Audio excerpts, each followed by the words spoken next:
Hey, welcome into the Unfiltered Sports Podcast with your host, Todd Fox, along with the three gentlemen, starting to my left or right, whichever, if you're dyslexic or not, Randy Oz. What's going on, everybody? Jets win! Lucky. Yeah. Filling in for Dominique this week is James. Raiders lose, like every week. Good to be here. Usually I watch, from work, but I had Tuesday off, so it's great to be here. And then last but not least, who's been taking second place, and we'll get into that in a second, the one, the only, the one-star rated Dallas Cowboy fan, Matty Matt. What's up, guys? I'm not doing too good. I'm not wearing no Cowboys anything anymore. I'm done. Hey, I'm not wearing Seahawks stuff, so. Same thing with the Raiders. Done. Jeez. Randy, let's let the audience know on this fine Week 9 recap and Week 10 prediction show the standings for either the fans and or us as far as pick'ems this year. All right. So this week, Dominic takes it with tie-breaking points. He got it dead on, man. 54 points, going 10-5. So he puts Matt in second place, also going 10-5. And there I am in third place, 9-6. And then, of course, right there in the hairy butthole of life, there's Toddy going 7-8. As we look over at our viewers, Mario wins the week, going 11-4. No tiebreaker needed. Good job, Mario. Second place, Mateo going 10-5. Also 10-5 down there in third place is Rob. And for the first time in the hairy butthole position, I think this year, Sonia in fourth place also going 10-5, which takes us to our yearly standings. Dom continues his dominance, the Dominator, 92-46. Matt improves to 85-33. I'm up there at 78-60, and Todd improves to 75-63. And ladies and gentlemen, this week's winner. He's the dominator, common denominator. Every week he wins, just a stone cold operator. A bad son of a gun, yeah, he's sharp as a tack. He wakes up pissing excellence, ain't no denying the fact. Nobody can touch him, he's the king of the game. Dominic Lorenz putting these pick'em chumps to shame. Dominic Lorenz, yeah, he's breaking the mold. Running the table, playing fierce and bold. When it's pick'em time, he's the man with the plan, making every call like he's holding the hand. Ain't no chance he'll miss, he's ahead of the rest. Dominic Lorenz, yeah, he's simply the best. So here's to the champ, to the one who won't quit. Dominic Lorenz, he's the king, that's it. First of all, man, I need to be in first place, man. I've been consistent with second too long. I'm only 17 games out of first. I'm feeling the love. I'm feeling the good. You're like the Cowboys. That's the angel way. Hey, I've set the fact that there's no fucking way I'm getting first place. Maddie, I'm coming after that ass. Hey, man, I want you to touch that ass, except for my girl. Hey, Randy, can I ask you a question? Did you even consider making me a song if I win a week? Picking Jacksonville, no. Oh, you did? Oh. Yes, I did. Oh. Let's get started. Enough about my shitty picks. Let's get to how we do things, guys and gals. If you're new to the show, here's how it breaks down. We're going to give you two top stories in the NFL real quick, give our perspectives on it, our honest opinion, and then we're going to move on to recaps of our teams first. Then we're going to jump through the rest of the league and then get to 20-second quick pick'ems with your pick'ems as you follow along with us, and we add them up, and Randy does all the math at the end, and we'll have the results for next week. So that's what we do. Hey, real quick, I'm going to read Dominic's comment because he said, since he won this week, he said for his comment, if you need help with games, call 1-800-DOMINATOR. Oh, shut up. You're going to see Todd on the phone after the show. You know what? I'm going to call that number, too. Hey, is it $2.99 for the after the first few minutes? Is 99 cents for the first minute? I don't know. Well, just wait for Trump to win; it'll be cheaper. There you go. All right, so I got two stories for you guys. Let's do it. And so the first one is going to go to New Orleans. We're going to talk about not just the Saints losing to the Carolina Panthers. We'll get into that later when we do the recap.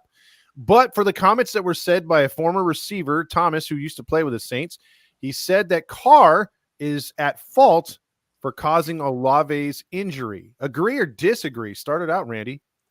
I mean, Carr's my boy. I don't know. This guy just sounds like sour grapes, in my opinion. Carr's, I mean, even if he did was I don't think he did it on purpose. And this guy's taking the Twitter and all this bullshit, like Carr's out there just, letting receivers hang out there to dry like he's got some vendetta against them. Like, Carr's trying to win a fucking championship. Like, I don't know what this dude's problem is. Like, I know the character of Carr. I've been watching him since Bakerfield Christian. Literally live in person. I've met Carr numerous times, whether it be in high school and college. He's a phenomenal fucking dude. And to sit there and say this guy's on purposely or just, he's the fucking reason. Like, dude, get a fucking life. Just like Carr said, good luck. Hope you find a team. James, what say you? Yeah, I didn't even know that, he was a free agent, but it seems like after Drew Brees retired, he just became so dysfunctional and he's not even with the team anymore. But it seems like every time you take a drink of something, Derek Carr gets another coach fired. And Dennis Allen has been fired twice by Derek Carr. Believe me, I remember in Oakland when that happened after 2014. It's more Derek Carr, but in this situation, though, that wasn't on purpose, like Randy mentioned. That was just throwing it too high. It was unfortunate the way he was sandwiched Olave was. And, man, that CTE must be real by Michael Thomas to go on Twitter like that and just air it out. And I know Olave's brother actually came to the defense of Thomas as well. But, man, wherever a car goes, there's trouble. I mean, it was all just bad for the Saints this week. I mean, you had Cam Jordan trying to leave the stadium, not go to the locker room. But I think we'll get more into that. Oh, yeah. Matt, what say you? Nothing much. I mean, it was a bang play. I don't think Derek Carr did anything on purpose. A routine pass. Unfortunately, he didn't. You're wide open, and the defender just did a routine tackle. Yeah, I think the rule is you got to let the receiver catch the ball first before you go for the tackle. Mm-hmm. That's why he was flagged for the penalty. But again, I don't think Derek Carr did that on purpose. Just a bang play. And unfortunately, Olave got hurt. Hopefully, he's good and ready to play for next week. He might be on a concussion protocol. I don't think it was malicious. It was just a hard hit, unfortunate incident. Okay, and I'm sorry, they're just fucking pissed off in New Orleans because they went 2-0 and haven't been shit since then. So, and that's not all Derek Carr's fault. And that's a Derek Carr special though, going 3-0 and then. But remember, he was injured for like 3 or 4 weeks though. He wouldn't even play. Fucking Spencer Rattler. Now here's a quick hitter for part 2 to this question. Since we're going to involve the Saints, you guys brought up Dennis Allen getting fired. That team currently, and we've talked about it in the preseason, that team needed to hit the reset button 2 years ago. That's a fact. They are now, guys, in salary cap hell for the next 3 years after getting Kamara re-signed. Now they shipped out Lattimore today, but they are in real trouble the next 3 seasons. In your opinion, real quick, before we move to the next story, starting with Randy, do they get an accomplished coach to get them back to relevance and work with what they got, or do they go with a stopgap guy just to fill the void till they get out of salary cap hell?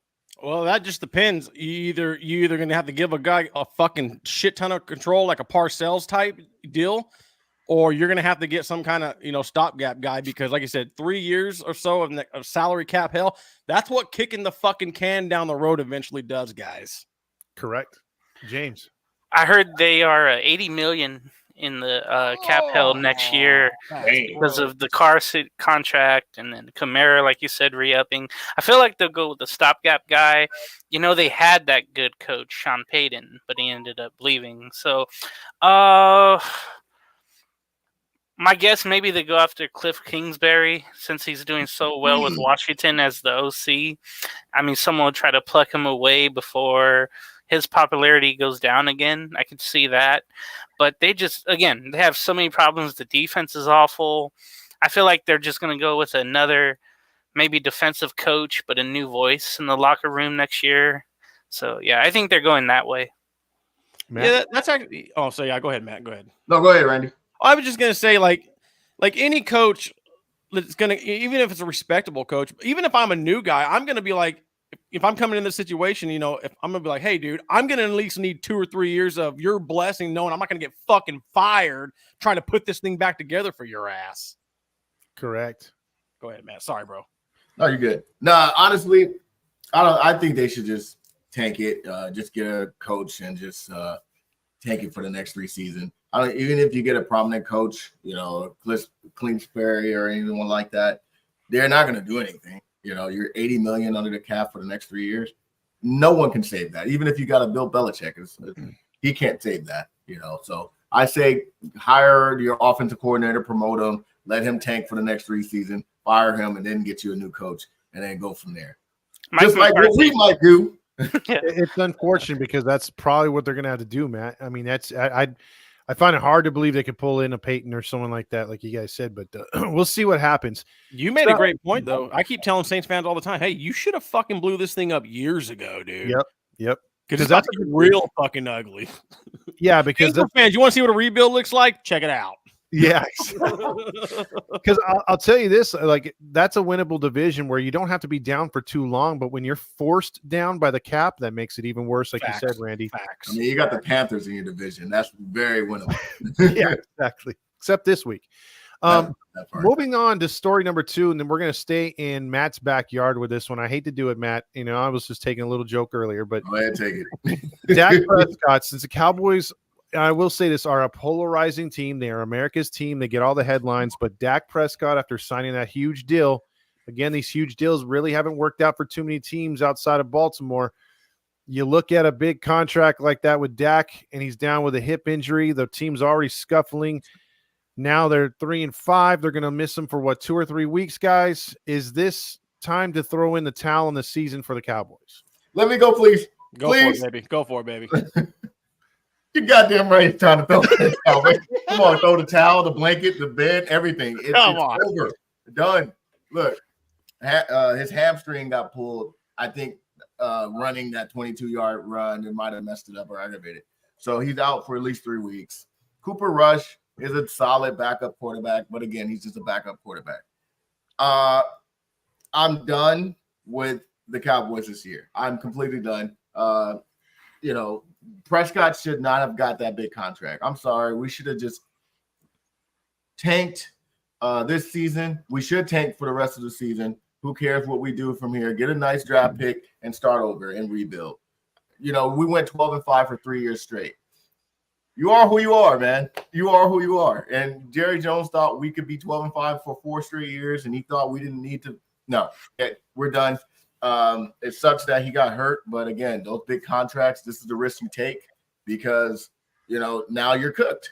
We're in the cap too. I think we're like 40 million in the cap. So we're done. I'm done. I'm done with the Cowboys. Go ahead, James. First of all, great joke by Todd there. 1-star rating. I never heard that before. And the trade today didn't mean shit with Jonathan Mingo going from the Panthers to the Cowboys. That's basically the same thing.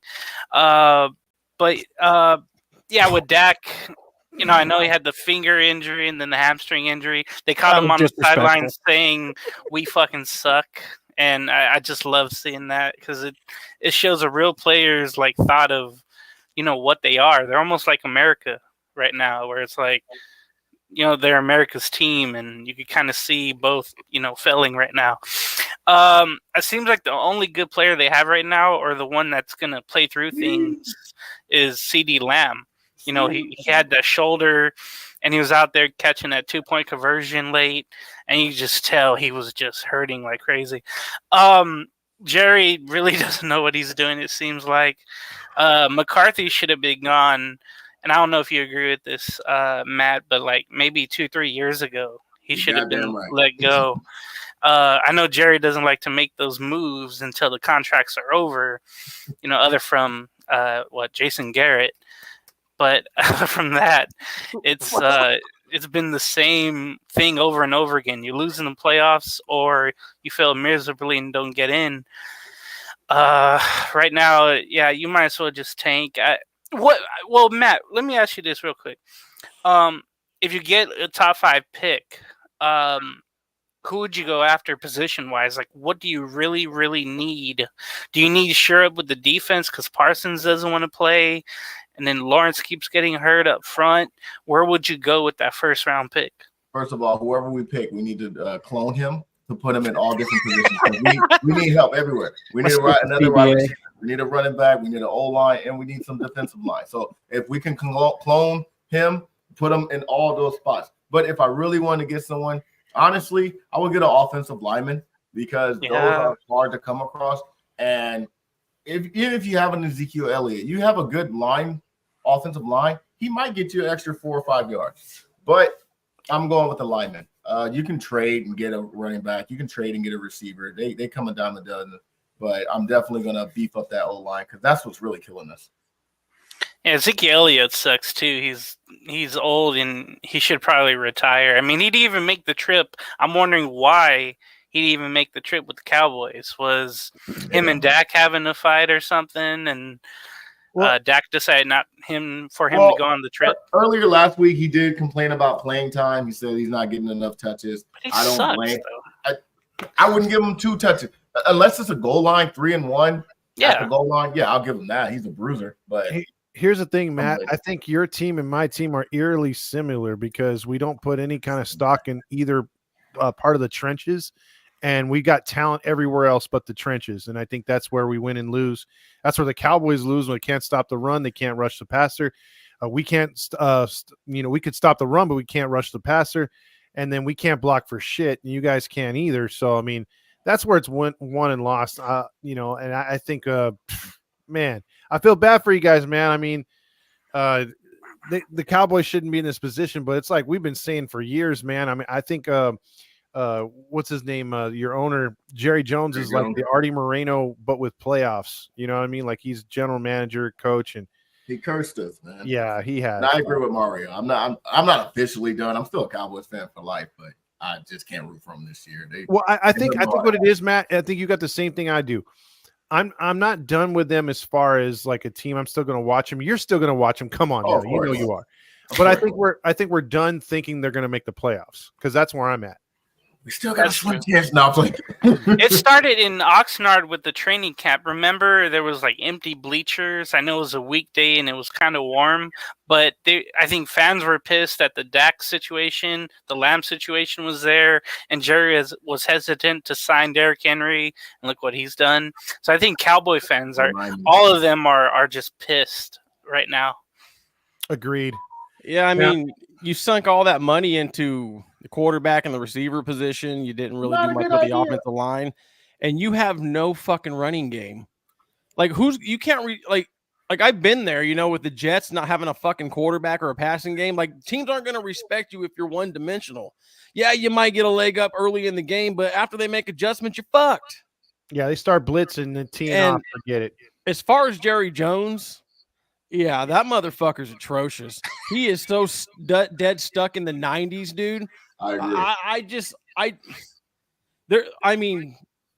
I don't know how that dude can continue. If I'm the league, like I'm trying to force that fucking dude out. Like he is bad for business, especially for the Dallas franchise in 2024. Correct. So he is Al Davis 2.0. Yeah. Mm-hmm. Now let's move. Mario. Now let's get to some games now, shall we? We're going to get into our favorite games. And I think we should start off with the team that actually won this week. So that would be Randy freaking Yaz. Yes, you. I'm looking at you, yes, with a Jets hat. The Jets improved to 3-6, and they defeat the Texans, who were 6-2 prior. And I think only one person picked that team to beat the Texans. Who was that, Randy? Go ahead, man. Brag it. We're so back. No, hey, man. I like I said, I'm true to my word. I didn't watch the game. I did watch the highlights, though. Some unbelievable stuff that I missed in that game. Garrett Wilson's a fucking stud. Can't nobody tell me any different. Everybody in this panel wishes they had him right now. I guarantee you that. Because Garrett Wilson just snagging fucking balls like I've never. Okay, pause. Like I never seen before, dude. And I'm gonna stay true to my word because I didn't watch it, so I don't have a whole lot to say. But I'm gonna stay true to my word, and until the Jets go on a winning streak, I'm not gonna watch. Well, I'll tell you this: it was an ugly first half. 7-0 was the score. You had fans chanting. They had paper bags. They were like, "Sell the team." And the Jets turned it on in the second half. Credit to them, especially in the fourth quarter, putting the game away and really holding Stroud in check. I thought the defense played probably one of its best games of the season. You agree, dude? Like 15 pressures. Oh yeah, yeah. It was. Yeah, I mean, I'll say this, and I know I've been, over the One Jets pod and all that, just talking shit about Hassan Reddick, but man, he makes the defense better. Yeah, he does. He does.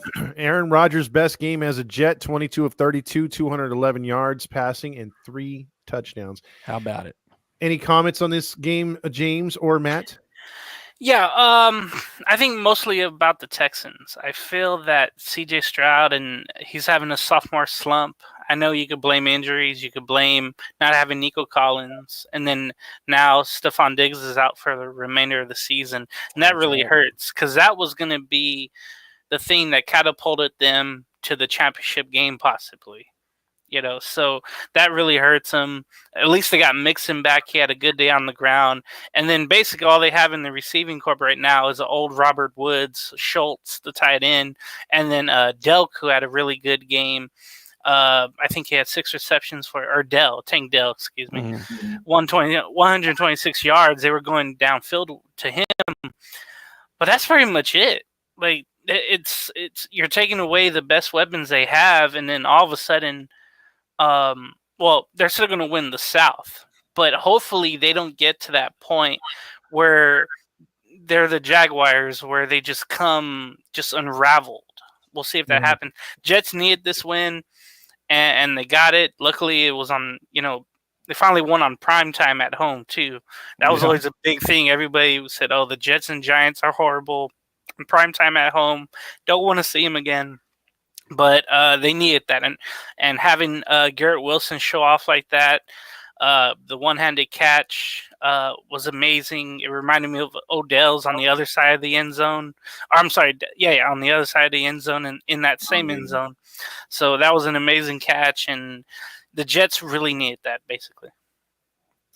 I'm not gonna lie, I'm a little disappointed in Houston. They haven't been playing as good like they did last year. But then, nonetheless, a good win for the Jets. Randy, you called it. Vegas. I knew when Vegas had them favorite, something was up. I should have went with Vegas on that one, but hey, it is what it is. But Aaron Rodgers had a good game. 3 touchdowns, over 200 yards. Hopefully, he continues this next week. And if he continues this, man, look out for the Jets. They might sneak in that wild card. What you think, Randy? Hey, your mouth of God's ears, brother. No, but a good win, an impressive win. Garrett Wilson is a stud. He's 1A. Devontae is 1B. That's a deadly combination. Then you got Lazard as your 3. Man, that's a good receiving corps. So shout out to the Jets. I did not expect them to win, but they snuck one in. And don't forget, we just traded Mike Williams today for a 5th-round pick to the Pittsburgh Steelers. Don't like the team. That's a good trade. It had to happen. Yeah, it had to happen. Future for bettering your future. That's a good trade. Yeah. Now, before I have to jump into my team first. I want to rip the Band-Aid off before we get to the Cowboys with Matt and James. My Seahawks. I don't care about the Cardinals, so if we lose to the Cardinals twice, I don't care. Losing to the Niners, losing to the Rams deeply pains me, especially at home, and that's exactly what they did in overtime, 26-20. The Rams, again, are a team that should not be 4-4. They literally have gutted that team, but it's been the Sean McVay's, the genius that is keeping that team together and getting the most out of those lame-ass players. And when you can protect for Stafford, he can do things. And in this game, the defense played great and held him in check for most of the game. It was the offense, once again, which the O-line is the worst statistical O-line in all of football. They can't block for shit, yet we keep running the ball. And in this case, instead of using a fullback or extra tight ends like the 49ers do, which I'll give them credit now, The Seahawks are like, now let's run out of the shotgun with no blocking and see where that goes. So we have a stud running back taking unnecessary hits. And then when we get into a 4th and 1, when we have a chance to win the game, put the game away, we run a slow developing play with no offensive line, no fullback, no extra tight end. Love it. Love it. And here's the thing. I'm not done yet. Geno Smith is the epitome of the Dr. Jekyll and Mr. Hyde. He will throw some dimes like he did to Njigba, who had a great game, by the way. He did. But the thing is, he will then take a useless sack when he doesn't need to. And you could say, well, Todd, didn't you just say they have the worst ranked offensive line? Well, yes, they do. But he'll take sacks when he has plenty of time to get rid of the ball, or he has the opportunity to throw it away. No, he takes a sack or he fumbles the football. That's a good point. He's been doing that for years. He pisses me off because you could see the greatness that is in him. And I'm not joking or being sarcastic. He has the it factor, except the next play, he forgets it. And it goes away, and he turns into Geno fucking Smith. And he sucks. He threw 2 costly red zone interceptions. And I will just last thing on this game, he did not look at the snap that was right in his hands for the second game in a row. 3 times in 2 games, we've snapped it right to his hands, and it goes by him. I don't know what to say anymore, man. This team is not a playoff team. I thought they'd be better under McDaniel. They're slightly better, but this is an 8-win team maybe now. I was thinking maybe 10, 11. This is an 8-win team at best. So I'm like Matt. I'm done with thinking that this team is a playoff team. I just want to see them hopefully have a better second half. Go ahead, Matt. Well, I'm going to jump in on this one, Todd, because we talked after the game, and you were pissed off at your O-line. And I will say this. If it wasn't for those interceptions, especially that red zone pick that went 103 yards, you guys win this game. So I'm not going to sit here and say that you guys are on our scale as far as trash, but some things you got to clean up. But I'm not too worried about the Seahawks. I think they can still make the playoffs. You know, just a little here and there, cleanups here. Todd, stop shaking your head. Clean up here and there. Geno controls his interception, controls his, patience, have patience in the pocket. And he's a solid quarterback, man. He threw over 363 yards with 3 touchdowns, Todd. You can't argue that. The 3 picks were horrible, especially the one in the red zone. Well, the 2 in the red zone. If you count the 103-yard one, he threw 4 touchdowns. You know what? That's a good one. But anyway, but seriously, you take that interception away, you guys win the game. I'm not worried about Seattle. Yes, they are a little inconsistent, but they're a little consistent enough for me not to worry. But see, here's the last thing I'll say, Matt, and I just want to argue this point. This is the most winnable the West has been in a very long time. 100% agreed. And you jumped out to a 3-0 lead. 3-0 lead in the season. You proceed to lose to teams like the Giants and the Rams, mixed in with the 49ers. Let me argue that. The Rams got healthy at the right time. Now, if it was the Rams in the first week or 2, you got a point. Now they're back healthy, so it's a fair game. And you guys were unhealthy. You didn't have your best receiver in DK Metcalf. So you have DK. You throw away that interception, you win this game, man. Hands down. Let's keep it a buck. Plus, the offensive play calling is terrible. But go ahead. Sorry. Your O-line is trash, though. Matt makes a great point. I mean, you look over the team stats, and it really comes down to that interception. I mean, Seattle slightly outplayed LA, and I mean, it just comes turnovers, man. I mean, they'll fucking kill you every time. Yep. I don't know if Seattle's out of it. 4-5. I mean, that's like Todd, you said it perfectly. The West is very winnable this year. So I don't know if I'd be stressing out at 4-5 just yet, because there's a lot of football left to be played. And the season starts today, baby. Well, listen, Randy, let me just see what you, James, and Matt think about this. We have an off week this week. We play the Niners in Santa Clara. That's going to be a good one. We play the Midgets at home. We play the Jets on the road. We play the Midgets on the road. We got the Packers at home. We got the Vikings at home. We go to Chicago, and then we come here to LA to play the Rams. That's a tough schedule. Okay, I ain't gonna lie. I ain't gonna lie to you too. That's a tough ass schedule, but most of it is your division, so I can't sit here and say you're gonna lose all of them. You know how it is when you play your division. The Jets, if they are the Jets from last week, yeah, you might have a problem, but I don't know, man. Let me just say this: the last 2 seasons under Carroll, the Seahawks only have won 4 games in division in 2 seasons. Dang, Yes, that's it. that's Since it. Carroll left. No, the last 2 years of Carroll, and then including this year, I think we're winless in our division so far. But we've only won 4 games in 2.5 seasons in division. Wow, Yeah, that's not good. That's insane. I didn't know that. That's not. And I guarantee you, a lot of those were against Arizona. Yeah, I think 2 of them are. Yeah, that's what I was trying to think, because every time San Francisco came to Seattle, they brought their fan base and they got a win up there. And then the Rams would find a way to win just like they did on Sunday. Let it be known, Stafford to Cup, that's still worth something. You know, they hooked up for 11 receptions, 104 yards. Robinson had that great one-handed grab for the win. That was a great catch. That was amazing, just to beat the defense like that one-on-one. It was just great. And Stafford, he's always been able to do that, just find a way to get the ball downfield and win a game like that. Yeah, it came down to turnovers, like you guys mentioned. And I think from the run I heard you had, Todd, was the offensive line hasn't had a Pro Bowler since Russell Okung. And I was thinking going back further, maybe like Walter Jones. I don't know. Well, yeah, when we had the best offensive line on the left side, we had Hutch and 2 Hall of Famers, Hutch and Walter Jones. Yeah, I was thinking of those guys when you mentioned that. And it just goes to show you they're really starting over in Seattle, but their defense is so damn young. And as I just about to mention, Puka Nacua being ejected in the second quarter for throwing a slight punch. I didn't think it was that worthy of being ejected. But, you know, Cooper Kupp took over and then Robinson did his thing. It was great to see the Rams do that. Everybody's been counting them out. They're getting healthy at the right time, just like Matt mentioned.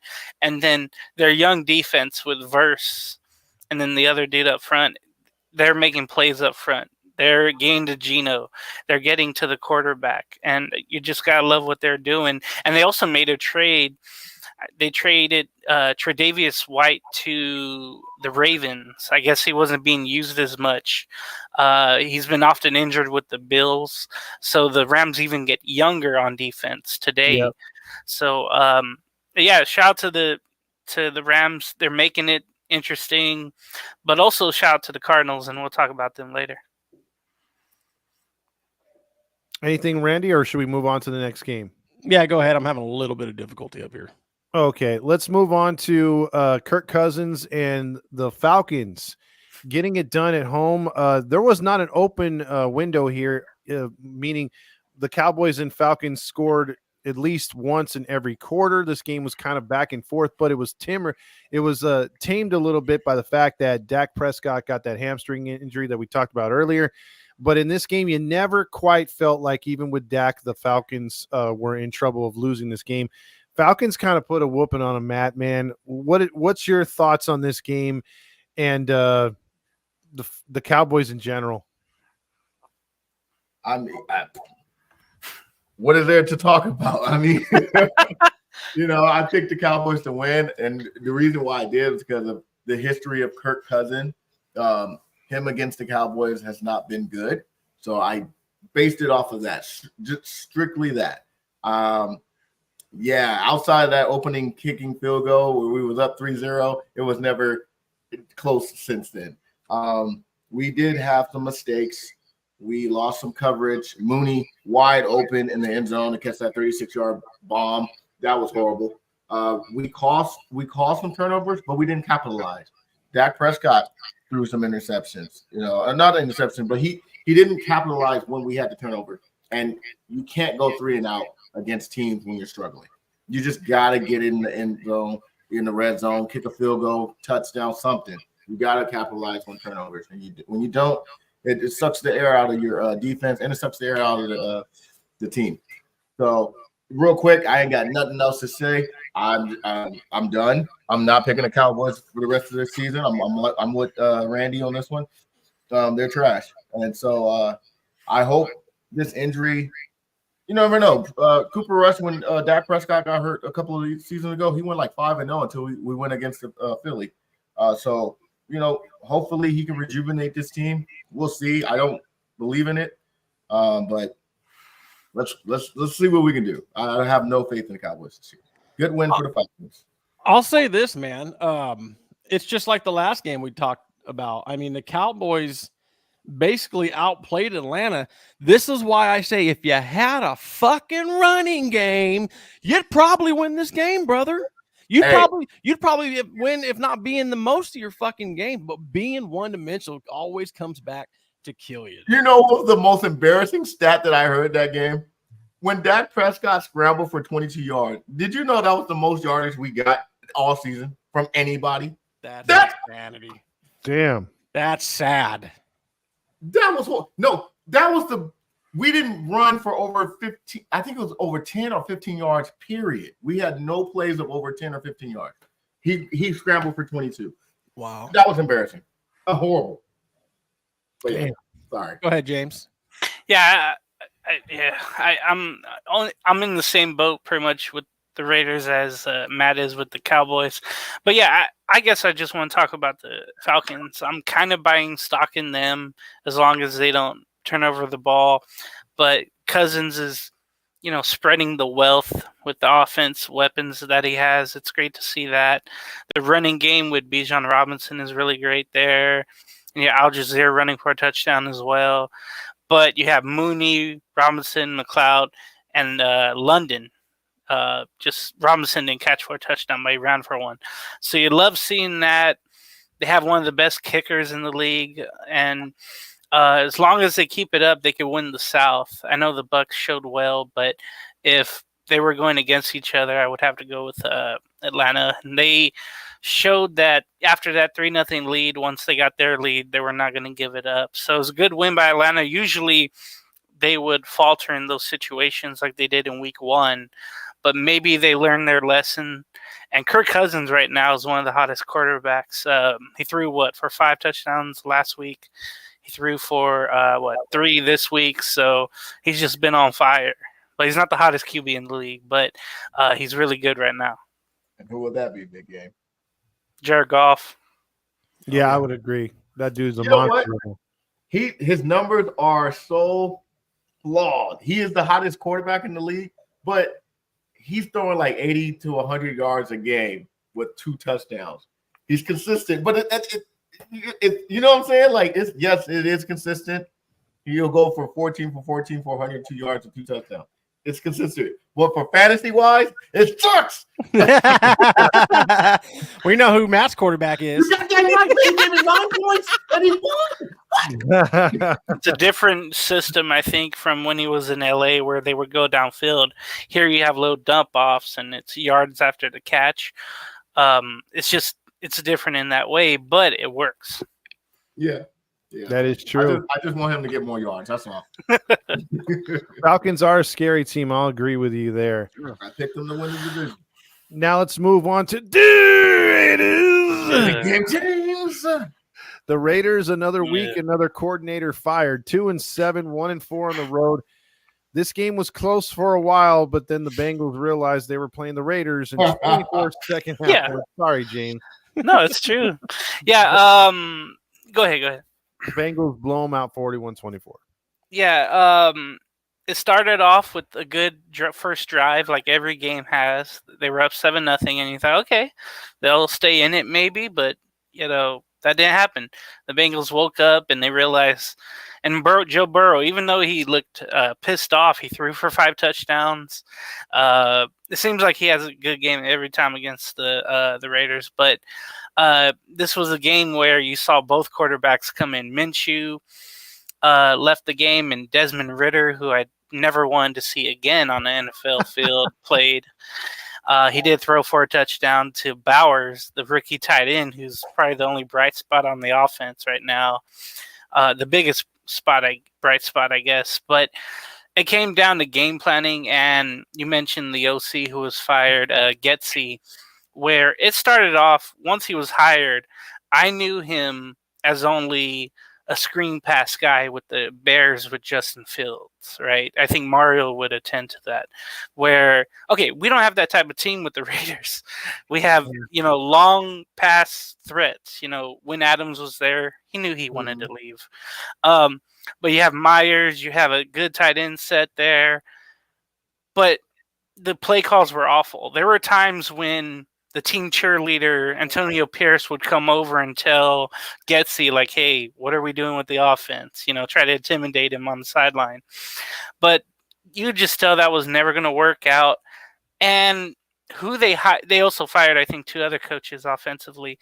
They hired Norv Turner and his son to come in. I'm thinking that gives me PTSD because when Turner was there, they were coming off some really, really bad years in Oakland.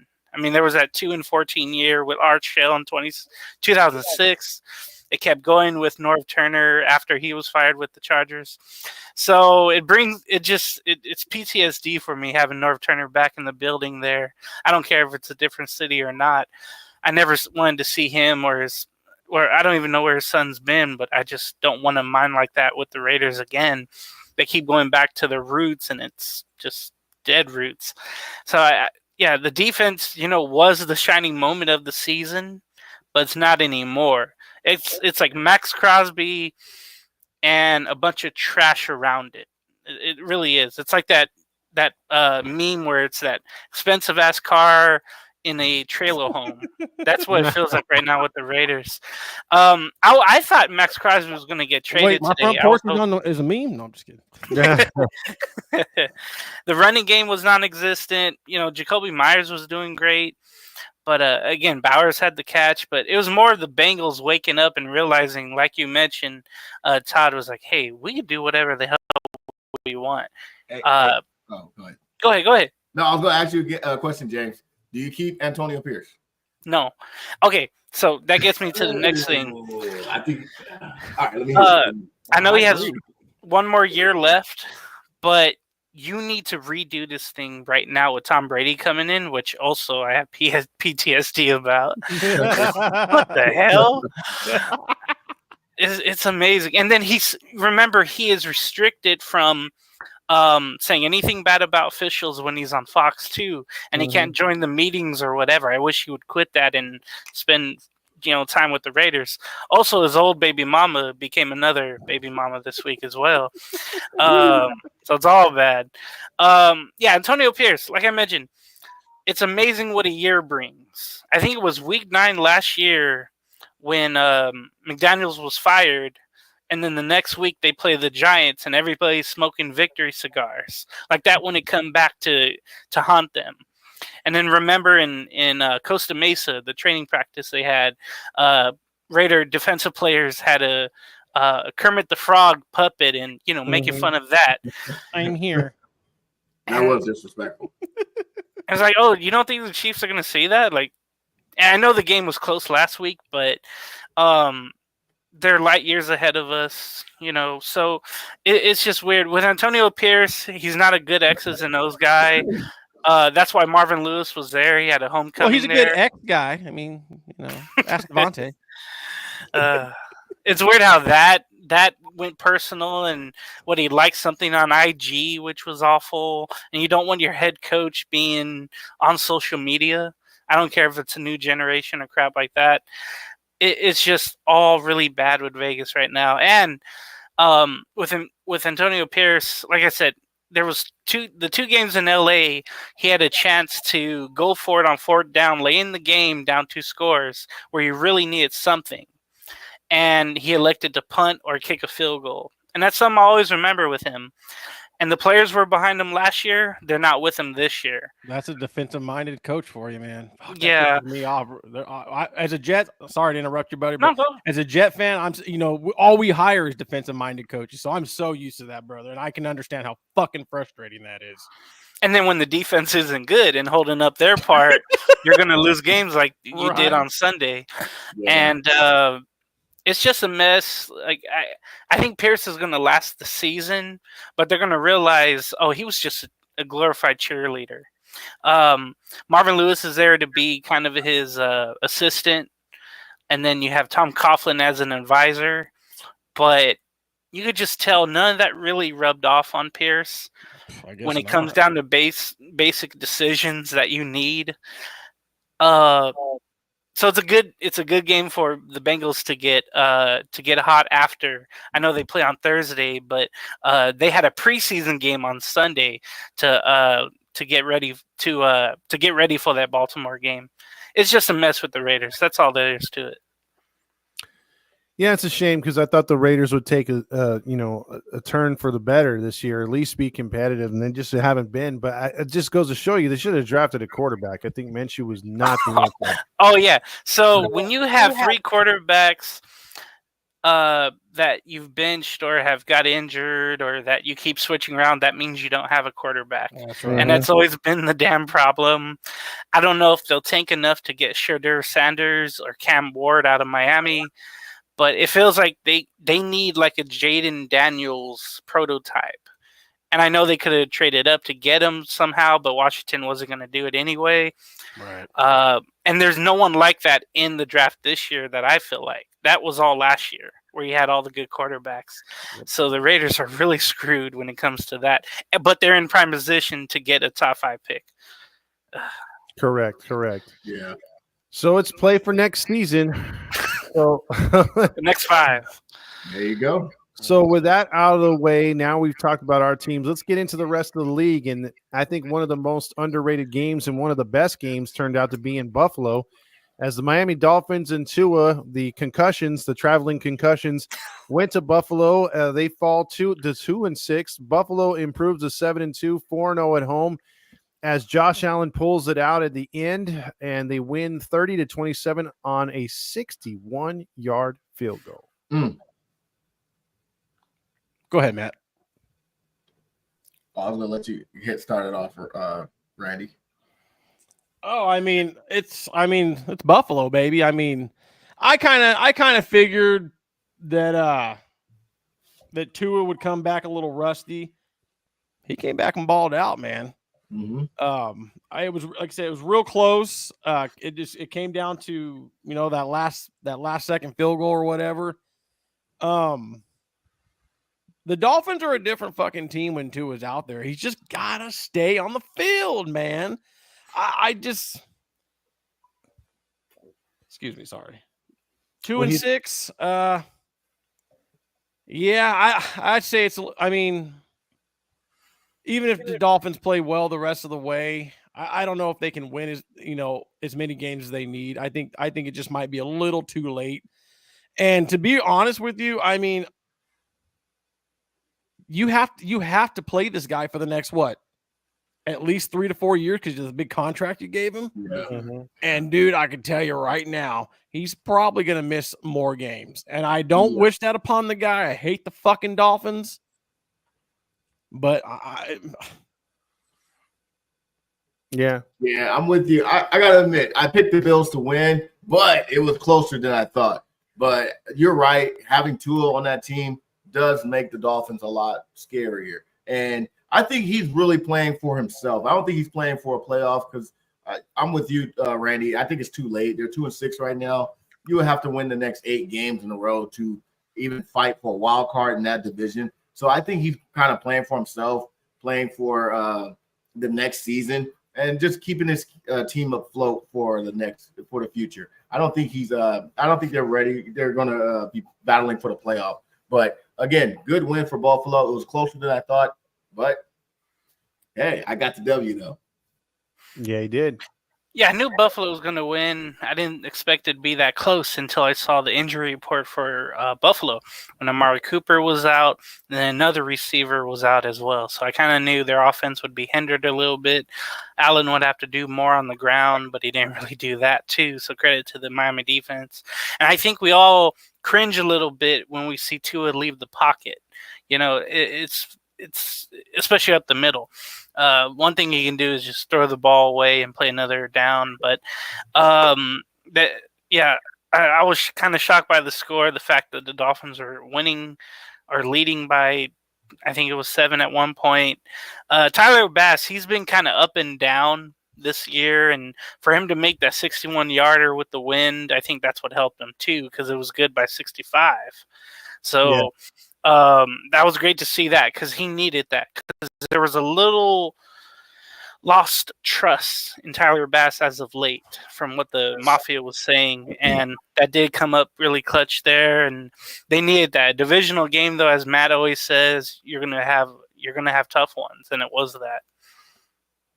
Absolutely, and that was probably one of the games of the day. Now, that was before we move on, I want to pose this to you guys. I want to kind of put my Todd hat on here real quick. Okay, since we're talking about whether the Dolphins are done or not, especially with Tua back, let's just play hypothetical and say Tua finishes the season healthy.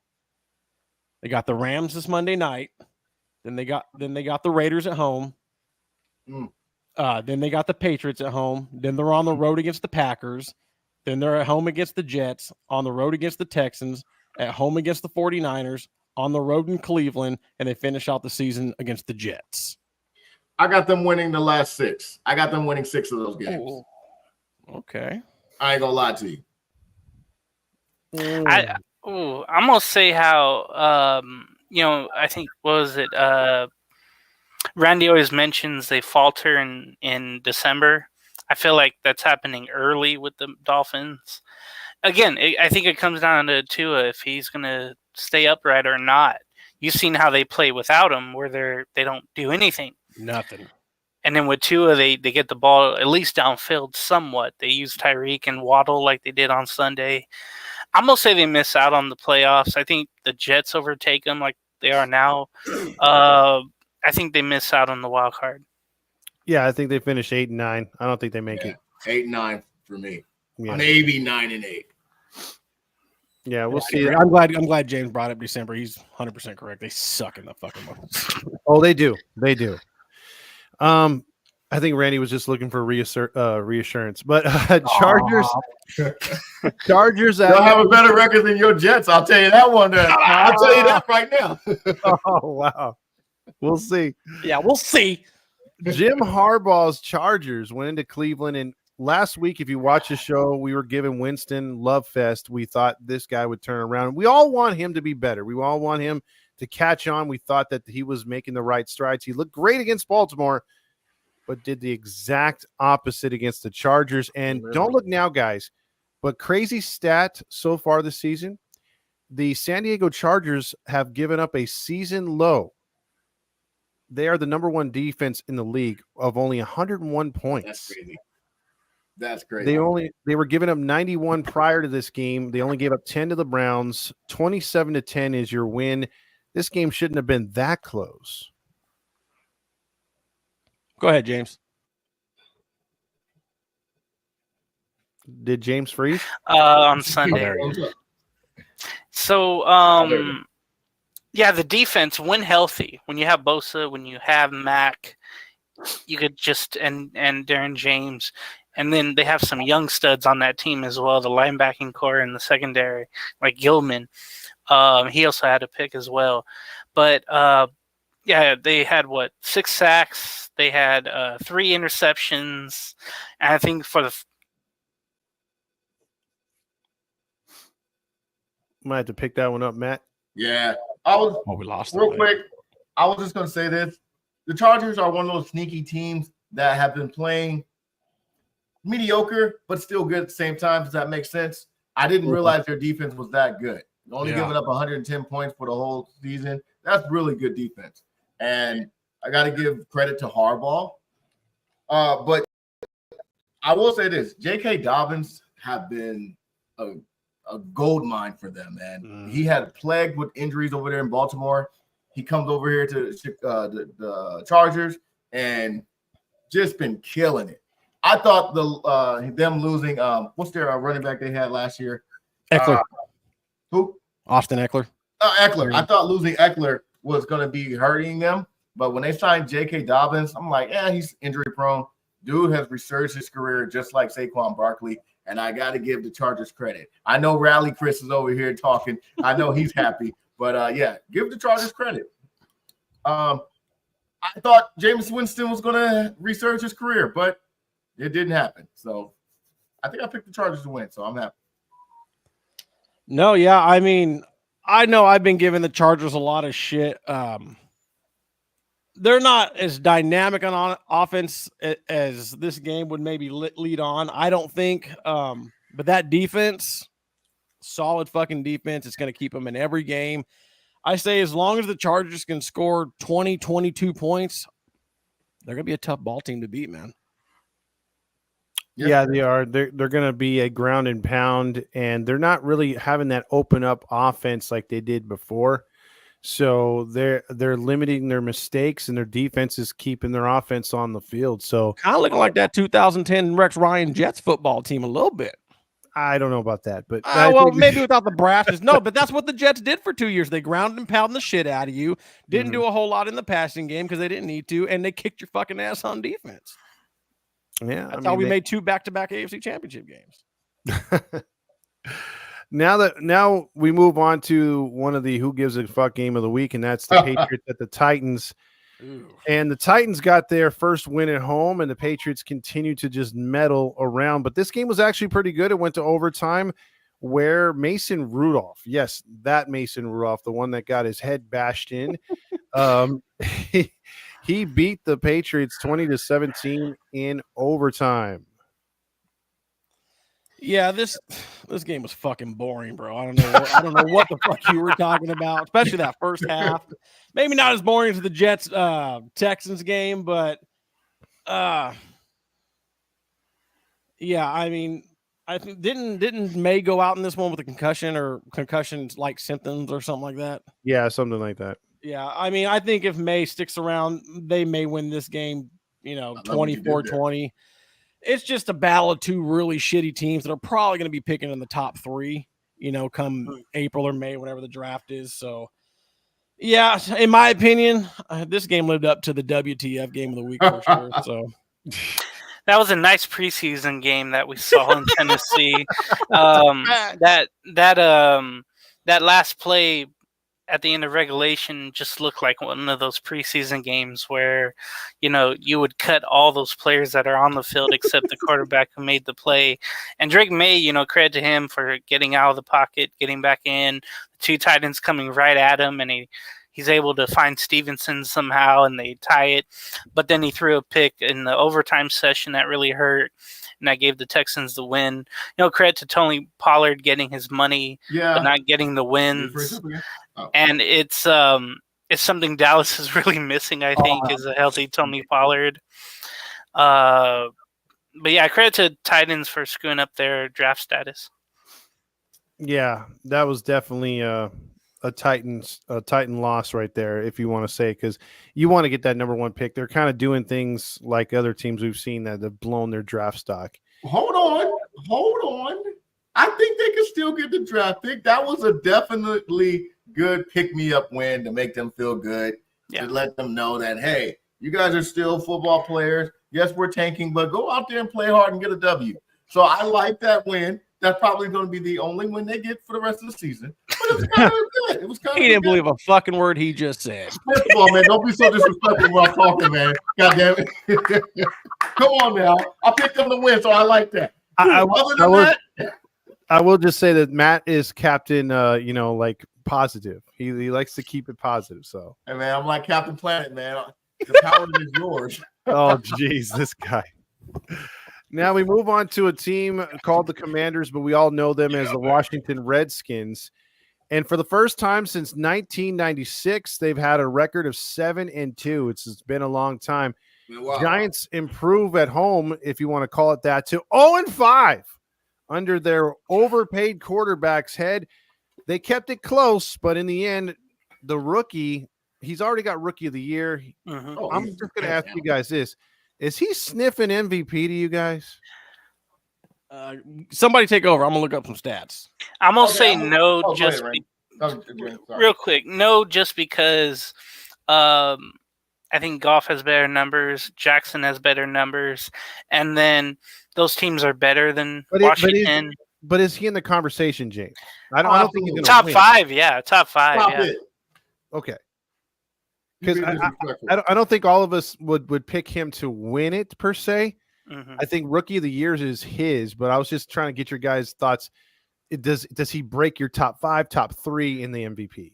if we talk about just right now, Yes. you got to put him in the conversation for MVP. Just right now. Mm-hmm. That last game alone, when he hit that Hail Mary, you got to give him some kind of recognition as MVP because it takes an MVP type player to throw something like that and to have the guts to throw something like that, and especially at the buzzer, so to speak. If you're going to win it, probably not. They don't usually give it to rookies, but you definitely got to put him in the conversation. I'm giving him a conversation. Definitely. He's earned it. Okay. Randy? I mean, Don't. what? This is my Commanders, bro. We I talking already about. saw you, Randy. I saw you shaking your head. I mean, we're week 10. I mean, I'm a big Jaden Daniels fan. I mean, he's almost 2,000 yards. I mean, that's surprising. That's 13th in the league. He's 19th in touchdowns. He's only got 2 picks. Rookie of the year for sure. MVP's tough. MVP's a little tough. I mean, this league don't give rookies MVP. It's hard to even give them recognition. There's, I don't know. I think there's just a lot of other quarterbacks right now playing at just a little bit better level. Let me ask all you guys a question. Name 5 players, quarterbacks, right now, that you will put above him. Okay, Goff, Jackson. I would put Goff above him right now. Goff, Allen. Josh Allen, yeah. Okay, Josh Allen. I would put Henry in there because he's already got like 10 touchdowns. Derrick I'll put Henry, Henry. I'll put Henry. Hey, look, I'll even put Joe Burrow, even though their team is not that. I'm talking about just the MVP, most valuable player. Kirk Cousins. Yeah. That's a good one. I'll throw a curveball your way. Baker Mayfield. Yeah. Stop it. Yeah. Rob, stop it. You don't get that out of here, man. His numbers are We good. just gave you top 5. You asked for top 5. We gave you top 5. You know what? I don't even know why I asked Jay y'all. Daniels number 6. You forgot Patrick Mahomes. I'm surprised you guys didn't say that one. Yeah, He's no, not he's one. having a bad year like Jordan Yeah. Love is. Those were in the top 5 last year, but not this year. Yeah, I agree. Their I'm teams giving are him a conversation. Like, Definitely. I'll say this right now: if Jaden Daniels and Patrick Mahomes had this like similar stats, I would say that Jaden Daniels having the better season because of who Pat Mahomes is. He's having by far the most mediocre season I've ever seen out of a superstar player that But they they're suck winning. off week in, week out. But they're winning. that team and that coaching staff is so much. Yeah, but I mean, whatever. now, this next game, we all joked about it last week. We brought up a joke saying, hey, thanks to the heroics of Chuba Hubbard, the Panthers scored a late touchdown to not have a blowout. Well, Chuba Hubbard said, fuck you guys over at Unfiltered Sports Podcast. I'm going to score not 1, but 2 touchdowns, including the game winner, to upset the Saints. I got to admit this one. I did not see this coming. Maybe the hit that Olave took the wind out of the Saints, took the heart out of them. But Chuba Hubbard, man, he's the only thing smoking for the Panthers right now. Mhm. You take him away, they're 0 whatever, period. So you never know. They might be competing for that number 1 pick. That might be their one win to just say, hey, let's go out there and play, guys. Let's show them what we can do. And then come on back. But no. Don't play too good. Don't play too good. Come on. I guarantee, the trade deadline already passed. I thought he was going to get traded to a contending team. Apparently not. So he looks like he's going to be a running back for their future. If they can draft a good quarterback and get some offensive linemen for that quarterback. Because what's his name? Bryce Young was never it. I never did like Bryce Young. He's like Caleb Williams to me. Done. Yep. So you give him a good quarterback, you give them some O-line, you keep Chuba Hubbard, you get some receiver, man, you pretty much got to go shopping with this team. Yeah, you got to get the basket and just pick, start picking. Bro, if I'm a Saints fan this week, I'm punching something. I mean, you completely outperformed this fucking team and still lost. Like that right there shows me, like, dude, if I'm a Saints fan, I'm like, yeah, just blow this fucking thing up, dude. Yeah. I mean, you're losing to the Carolina Panthers, dude. When you dominate them the whole fucking game. Let's keep it a buck, though. If you get an injury like that to one of your star receiver or star player, don't you think that takes the wind out of you, takes the heart out of you seeing your best player go down like that? Well, then I'm just saying. if that's what it is, you ain't worth the food stamp. There should be more leadership with Derek Carr and company on that fucking team to overcome an injury and beat the Carolina Panthers, dude. Come on. It's still the Panthers. Yeah, I was looking at the stats. You know, they outgained him by almost 200 yards, total yards. You know, time of possession, you know, almost more than half. So the Saints did everything well. But then, yeah, Hubbard's, like Matt mentioned, he's the only thing for the Panthers. And I was looking at the stats, and I was thinking, where the hell is Miles Sanders? He had 2 rushes for -5 yards. And he's just been taken out of the playbook, I think, whole. And then you have Adam Thielen, who, you know, didn't play, and people thought he was going to get traded, but he's been that non-existent. Remember last offseason, when they made those 2 veteran moves in free agency, everybody thought, okay, that's going to do well, but both have been non-existent, and both probably be cut after this season, I'm guessing, by Carolina. But good for them. They needed a win like that. I know Bryce Young didn't do as much, you know, 1 touchdown, 1 pick, but he needed just to see a win. When you're young like that, you need a confidence booster. And for the Saints, it's a mess like the Raiders is in a way. It's funny what Dennis Allen and Derek Carr, whatever they touch, just turns to crap. Yeah. And speaking of crap, for a team that won 5 out of 6 and we were talking about, can they run the table or can they win some games again in the postseason? We looked at their next 3 and we were like, and it started out in Baltimore. The Broncos had the Ravens, the Chiefs, and Falcons in their next 3. And we said they had to win at least 1 or 2 games for us to feel good about them getting to the postseason. Well, they started that 3-game stretch getting blown out 41-10. Lamar Jackson, 16 of 19, 280 on only 19 attempts and 3 touchdowns. The Ravens looked unstoppable in this game.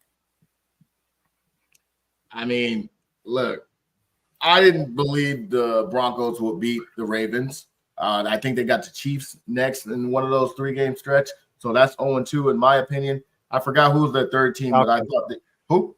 Falcons. The way they playing, I don't think they might go 0-3 in this stretch. So give the Ravens credit. This is the numbers we talking about, man. 16 of 19, 289 yards, and 3 touchdowns. See, if Jared Goff could do something like that, then maybe I'll put him in the category as MVP. In the meantime, if you're going 8 for 8 for 90 yards and 3 touchdowns, it don't mean much to me, man. Give me a break. Would the Lions be 7-1 without Goff? No. Stop. Yeah, yes, I think so. That 2-headed They monster needed a running game back. manager and then someone who can air it out at the same time. Hold on. You know who Randy, stop. Hold on. Look, you know who they running backs are? Jahmyr Gibbs and David Montgomery. You forgot about them? That helps too. You telling me that if they didn't have Jared Goff and went one-dimensional, they'd be 7-1 still? You put Kirk Cousins on that team, they're going 7-1. I guarantee. No. You put Sam Darnold on that team, they're going 7-1one. No, I'm Indoor saying if they didn't have quarterback, a decent quarterback. You know they they will. should be With that 7-1. system? Okay. Zach Wilson on the lines. Are they 7-1? Hey, man, why you go there? They might not be 7-1, but at least 6-2, maybe 5-3. He's walking away. Wilson can get them 5-3. Come on now. You just hating on your former quarterback, man. Stop 6-2 is Zach Wilson? Zach Wilson had never been 6-2 in his fucking career. Maybe in the Pee Wee League. BYU. BYU. More like PYU. I did not pick the Broncos, by the way. But no, Did I? yeah, Broncos are not going to make the playoff. This stretch, Bo Nix, I always thought he was a year away from being a solid quarterback.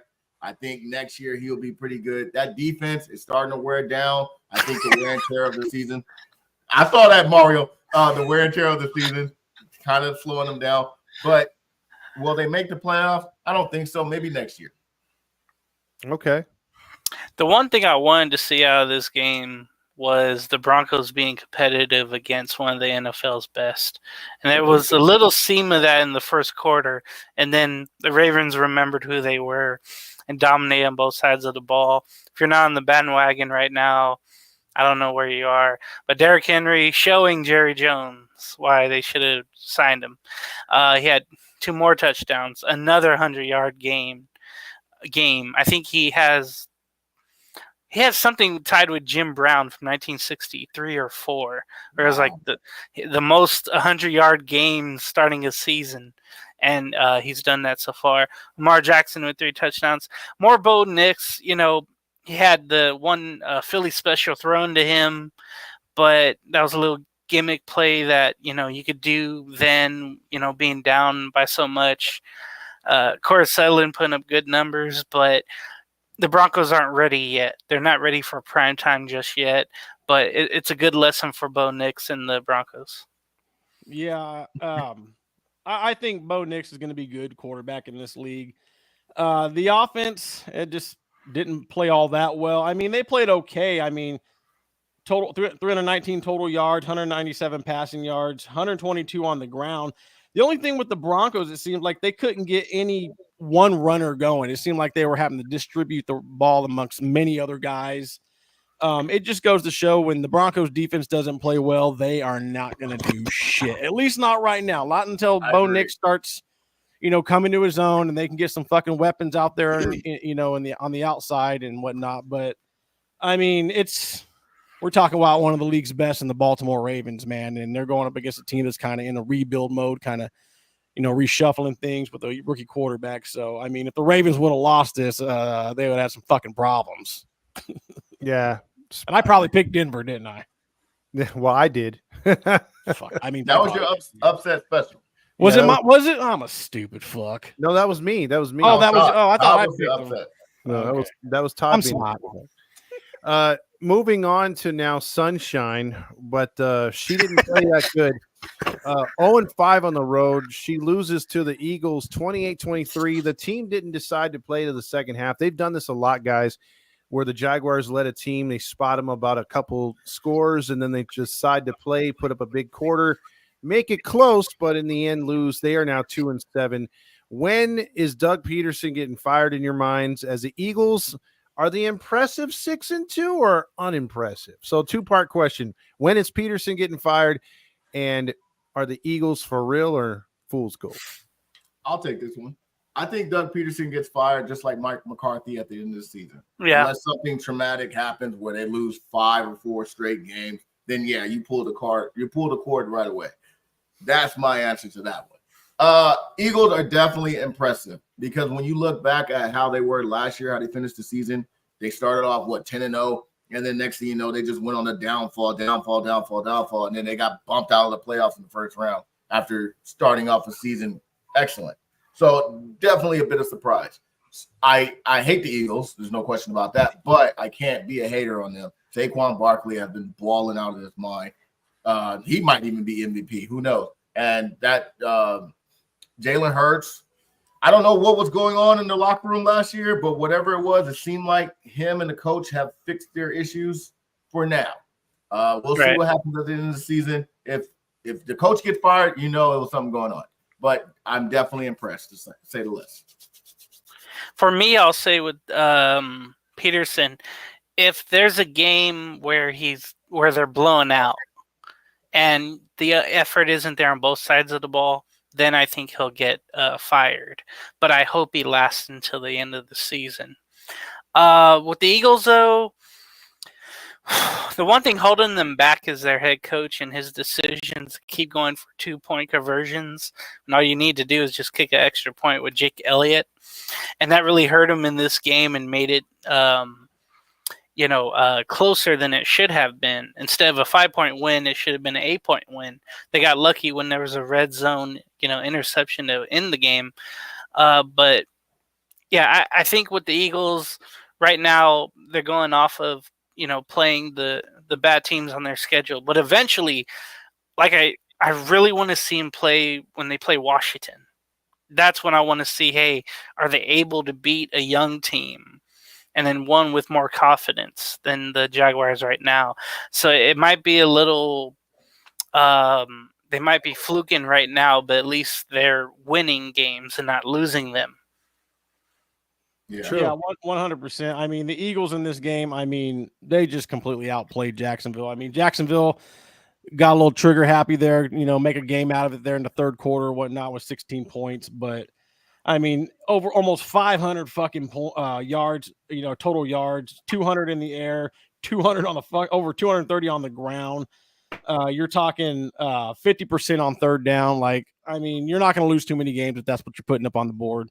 So the Eagles they did what they did. They beat a shitty fucking team, As far as the coaching goes, wait, one was the Jacksonville coach. What was the other part? Are the Eagles for real or full goal? Oh, okay. I would say the Eagles are for real in the sense that they're going to be vying for a wild card spot, somewhere along the line, 6 or 7.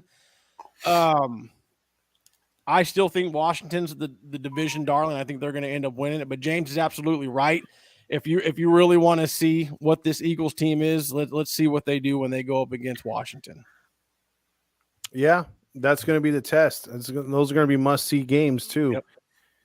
So that moves us on to the Bears. And they played down to their competition, literally, as the Bears are a roaring beast at home, but they are a small little cub when they play the midget in Arizona, as they lose 29-9. This game was why you so disrespectful? Those dwarfs behind Snow Wife beat the Bears by 20. This one was terrible, and Caleb Williams looks like Caleb Williams that we all thought and loved. So, thoughts on this one? Duel in the desert, not so much. No, I mean, go ahead. No, it's just the Cardinals just outplayed the Bears. I mean, outdueled them on third down,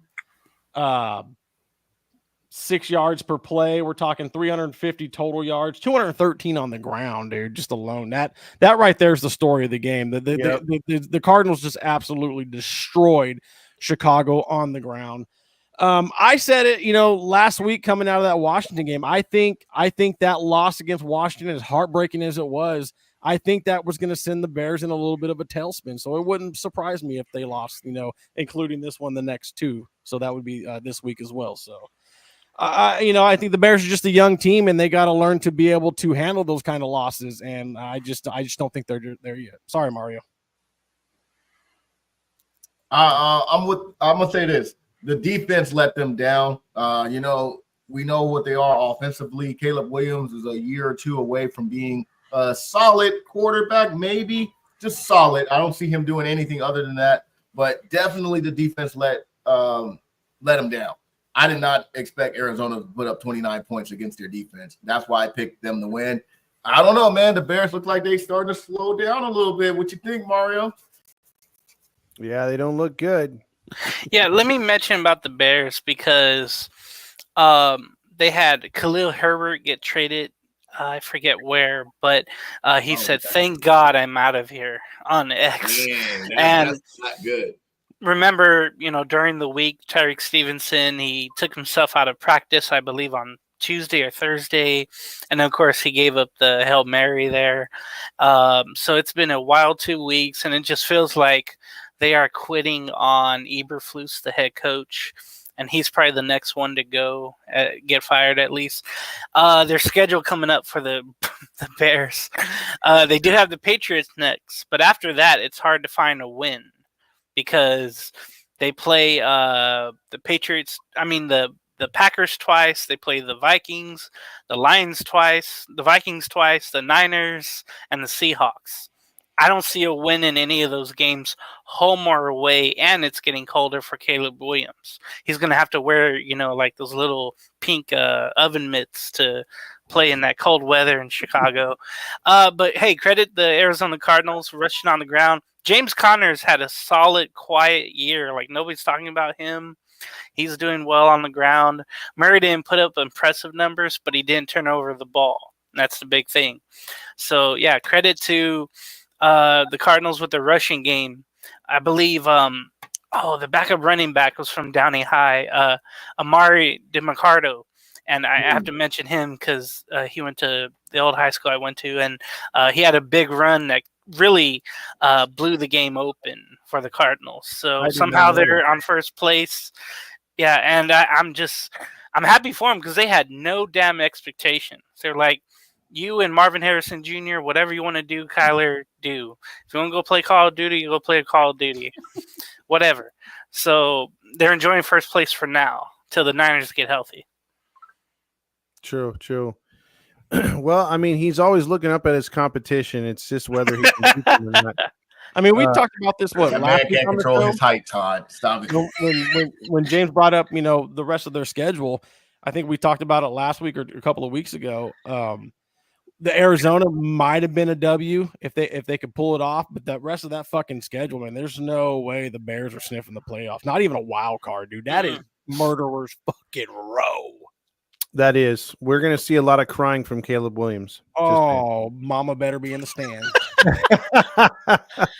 He's sucking his thumb. Now we move on to a disappointing game because this game finished 24-14, but it seemed like it was 44-14. It was hard to detect who was the dome team and who was the outdoor weather mystique team of Lambeau Field. The Green Bay Packers once again wore stupid jerseys against a rival instead of wearing your traditional jerseys, and the Lions went in there, and I know that doesn't mean nothing, but I like the old school look, and they didn't do it. But the Lions, they beat them pretty handily in this game, 24-14, 7-1. I posed the question last week, and I'll do it again. With a win like this, is the division over, and are the Detroit Lions the best team in the NFC? I don't know if the division's over. I mean, it's only 2 games. I mean, you do have a head. Wait, was this the second game between these two or the first one? First one. Okay, so you got we got the head-to-head. You still got one more matchup. I mean, we've seen these NFL seasons take weird fucking turns. We've seen teams lose games they probably shouldn't have had lost. It was just a fluke fucking week. That could happen for the Lions. I mean, we've seen Dan Campbell make stupid fucking mistakes. I mean, like I said, there's plenty of football left to play. I think the division. I still think the Lions win the division, but I don't know if the division is quite done just yet, especially with these two teams. I think these, Minnesota. Yeah, I honestly think they'll start eventually floundering. I really do. Motherfuckers probably they're looking at me like, yeah, you keep saying that, but they don't. But I honestly think they do. I think it's going to come down to the Packers and the Lions, with the Lions ultimately taking it out. Matt, I still think Minnesota is better than the Packers right now. I still think Minnesota is better than the Packers. You quote me on it. I don't care what y'all say. Detroit is the best team in football. Forget that division. They're the best team in football. Ain't nobody beating right now. Yeah, I can't right now. Maybe the Ravens, maybe, but no. I still got Minnesota over the Packers, and then I got the Packers. But they're right there. They're right there. I don't think they're gonna, be way ahead of the pack. But yeah, I got the Detroit as the best team in football, winning that division. Vikings second place, taking the wild card. That's what I got. Yeah, I was hesitant because Jared Goff and T-Mur mentions here, I didn't know how Jared Goff was going to do without his dome protection, where he doesn't have to wear gloves and he doesn't have to deal with a wet football. But he was fine, and that shows you that he could do it on the road. He could do it at home, so no problem with that. More on the Packers, though, because Jordan Love had a horrible screen pick that led to a pick 6 for the Lions. That was really awful to see. There was one throw before halftime where it looked like he aggravated his injury. Mm-hmm. And there was talk like, okay, they have a bye week coming up here where maybe he shouldn't have even started. He shouldn't even played. Malik Willis would have been a different factor. He would have added some speed and running and maybe change the game plan for the Lions a little bit. So I wondered if Willis would have played, if they would have had a better chance. But you have to factor in the conditions, I think, for that. And then Preston Smith, one of their linebackers for Green Bay, was traded away today. So Van Ness, their rookie draft pick, will take the reins there. And there was talk that, hey, he should be starting instead of Preston Smith, who's a free agent anyway. So I'm interested to see how Van Ness does with the Packers because they need him. He came out of Iowa. He was a big-time college player. I'm hoping that rejuvenates the Packers in some way after the bye week. They really need this bye week, and Jordan Love needed it too. I think his confidence this year is a little shot, plus the injury to him, the first game has really just derailed his chances. So, yeah, the Lions are just great right now on both sides of the ball. I didn't agree that Branch should have got ejected for that hit, and Tom Brady agreed too. I don't know if you guys saw that on the game of the week, which wasn't the game of the week, but I thought it wasn't that malicious of a hit. I really didn't. For an ejection, no way. Yeah, that was tough. But, it is what it is. They gave him a run, but you just felt like the Lions were just in there. And like, as far as the trade's concerned, I just hope that doesn't mess up their chemistry that they have on defense, because the Packers got a decent defense this year for sure. Teamer 20 makes a great point. Lions go into Green Bay with bad weather and beat a division rival. I mean, you're talking about a dome team going in there, in Lambeau, bad weather, and just going in there and handling business, man. 3 straight wins at Lambeau too. So they prevented them the playoffs in 2022. Then they went in there and won, I think, on a Monday night last year, and then they handled business in the rain yesterday. And James makes a great point. Whether, like, I can understand, being a divisional game and all that, why they went with Love, but yeah, with a bye week and you've shown what you could do with Malik Willis at quarterback. Maybe it might have been wise to let the guy, try to get healthy an extra couple of weeks. I mean, but I get it being a divisional game. Yep.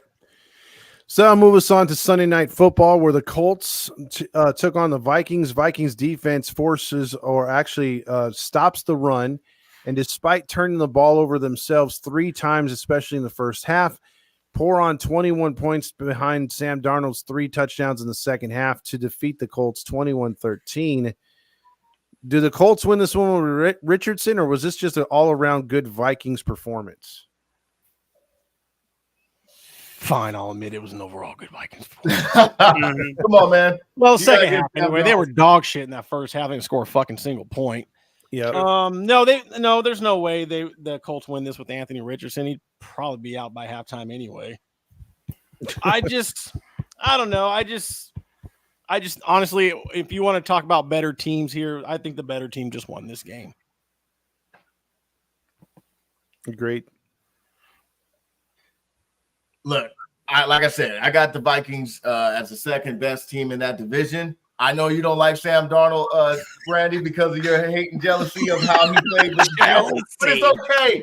He's on a better team now. Hey, man, he's on a better team right now. USC's not even that good. Hey. Hold on. He's on a better team. He's on a way better team. No, but seriously, Minnesota's the better team. Of course they were going to win. We picked them to win.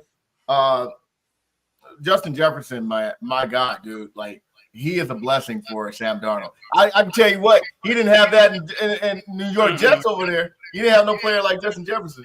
I'll tell you that right now.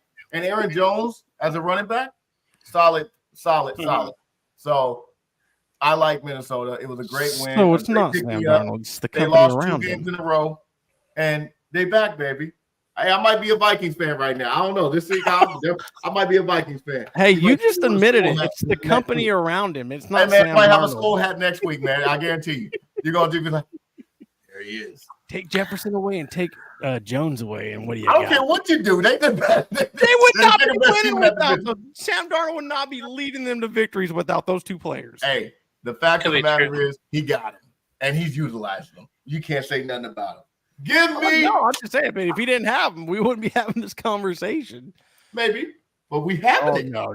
There's about 4 or 5 years prior of evidence that proves that.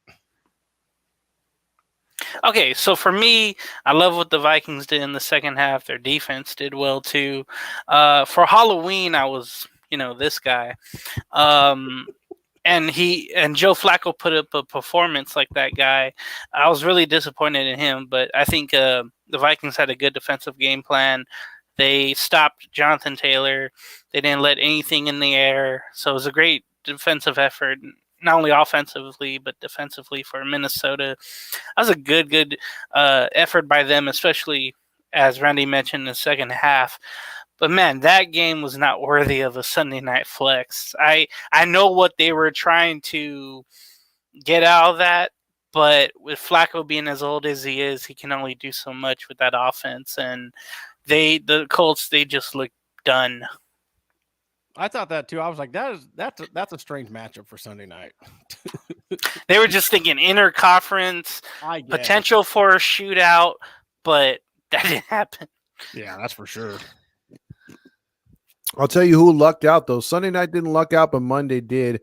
Yeah. Buccaneers versus Chiefs. This was a good game. The 12s were all behind the Chiefs again. The 12. And when I mean the 12s, it's them reps. Them zebra stripes helped Mahomes, especially in that last drive. And they got a lot of third down conversions there via penalty as they improved to 8-0, 4-0 at home, and an overtime thriller. They took the ball and they scored because they cheat. I hate man. Tom Brady got away with it for years. And we hated him too. Well, no, Tom Brady didn't cheat. He just got too many fucking good calls going his way. Hey, man, let's let Kansas City and Mahomes. He deflated his balls. Let's let Patrick Mahomes enjoy this, man. Why we hating on the brother? Why we hating on the brother? This guy. I know he sound like Kermit, but damn it, let the man play. I'm here. Why we hurt on say. He has an ugly wife. I can't argue with that. But look, I'm gonna say this: they are 13-0 starting going back from last year. You got to give this team some credit, man. Come on now. Well, I mean, they're the two-time champs. We can give them a lot of credit, but they're just doing it so unimpressively this season. Like, we're not even comparing them to like the Detroit Lions. We're I think Matt, you said you got the Lions 1, the Ravens 2, and so the Chiefs, although undefeated, I think we can all agree it's been pretty much an unimpressive undefeated, because usually if a team's undefeated, they're dominating. Yeah, that's why I said that's why I wouldn't really put Patrick Mahomes in the MVP this season. Right. I said it last week, man. It really feels like they're trying to get these guys to go undefeated and get them a three-peat. Would be the first time ever if they did. Yeah, you already know they're gonna get a three-peat. Ain't no question. I will say this though. It shouldn't have been that close because Tampa Bay lost Chris Godwin. They lost Mike Evans, and all they had was Cade Otton, really. So it should not have been that close. But at the end of the day, the Chiefs won. And if it wasn't for 54 points, I would have won this week. I'm still picked off about that, man. I ain't gonna lie to you, man. I need to come in first place once. Jesus. Well, Matt. Oh, go ahead, James. Yeah, real quick. With the Chiefs, they got better at the, before the trade deadline. DeAndre Hopkins, caught a couple of touchdowns. He even did remember the Titans kind of dance to mock the Titans in a way, going worst to first. Kelsey had a good game. And then the old Chiefs kicker, Kareem Hunt, had a great game on the ground as well. So Mahomes had 3 touchdowns. It felt like he was back.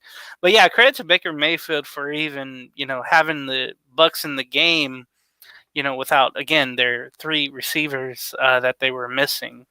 Otton's having a good, quiet year for them. They're tied in. And they didn't have their fast running back as well. So that was really good for them to even stay in that game and go to overtime. But you always knew with the refs in their back pocket, if they get the coin toss, the Chiefs are going to win in overtime. So let me ask you a question. If you're the Buccaneers, do you go for that 2-point conversion? Hell yeah. On the road, yeah. Hell yeah. And if you don't make it, chances are you ain't going to make it. It's a 50-50. Well, if you don't make it, you lose anyway. Yeah. So if you don't make it, you're losing anyway. I'm going for the tie and see what I can do in overtime. Ooh. I'm because you conservative bastard. Hey man, sometimes you gotta play it smart. You do sometimes. You're right. Gotta play, because look, you don't have the weapons, offensive power to compete against them. And if you guys saying they're cheating, whatever it may be, you get the field goal, go into overtime, get the coin toss, and let's go throw it down their throats. Pause. I'll say this in favor of Matt. If this was a playoff game, I'm going for 2. Week 10, I can understand. Yeah. It's fair. Okay, sounds good. So that wraps up week 9. And believe it or not, folks, we're in the second season. We're in the second half. So that'll move us on to picks. Rapid fire picks. The Dominators picks will be picked by James. He'll chime in and probably give a reason why Dom picked those teams. And we'll start off, as we always do, with the Thursday game, and we'll give it 20 seconds, but we'll talk about it first. The Bengals, 4-5, 3-1 on the road. They go to Baltimore. Division matchup, 6-3. If the Bengals win and improve to 5-5, all of a sudden this division becomes a division with the Ravens and Bengals and Steelers. The weather is 64 degrees and cloudy. Tickets going as low as $98. Baltimore is a 6-point favorite. 52.5 is your over-under. Lamar Jackson has 20 touchdowns and 2 picks. Start it off, Randy. All right, real quick. We'll go Todd, then we'll go James, Matt, and then me. Okay. All right, here we go. 20 seconds. Toddy, you're on the clock. Let's do it. Look, I'm going to take a chance on this one. And this is not my Lamar hate coming out. This is, I think, the Bengals trying to surge. I'm going to do it. I need a win. I need a win. I need a win. This is desperation pick number 1. Bengals over Ravens. He needs a win, and he picks the Bengals. And you pick it. Oh, my God. You can't write this shit, folks. You can't write it up. You can't make it. He did this with the Broncos last week, and look what happened. Hey, it's your pick, stop. All right. All right, James. All right, so Dominic. Oh, go ahead. Hold on, we're having problems here.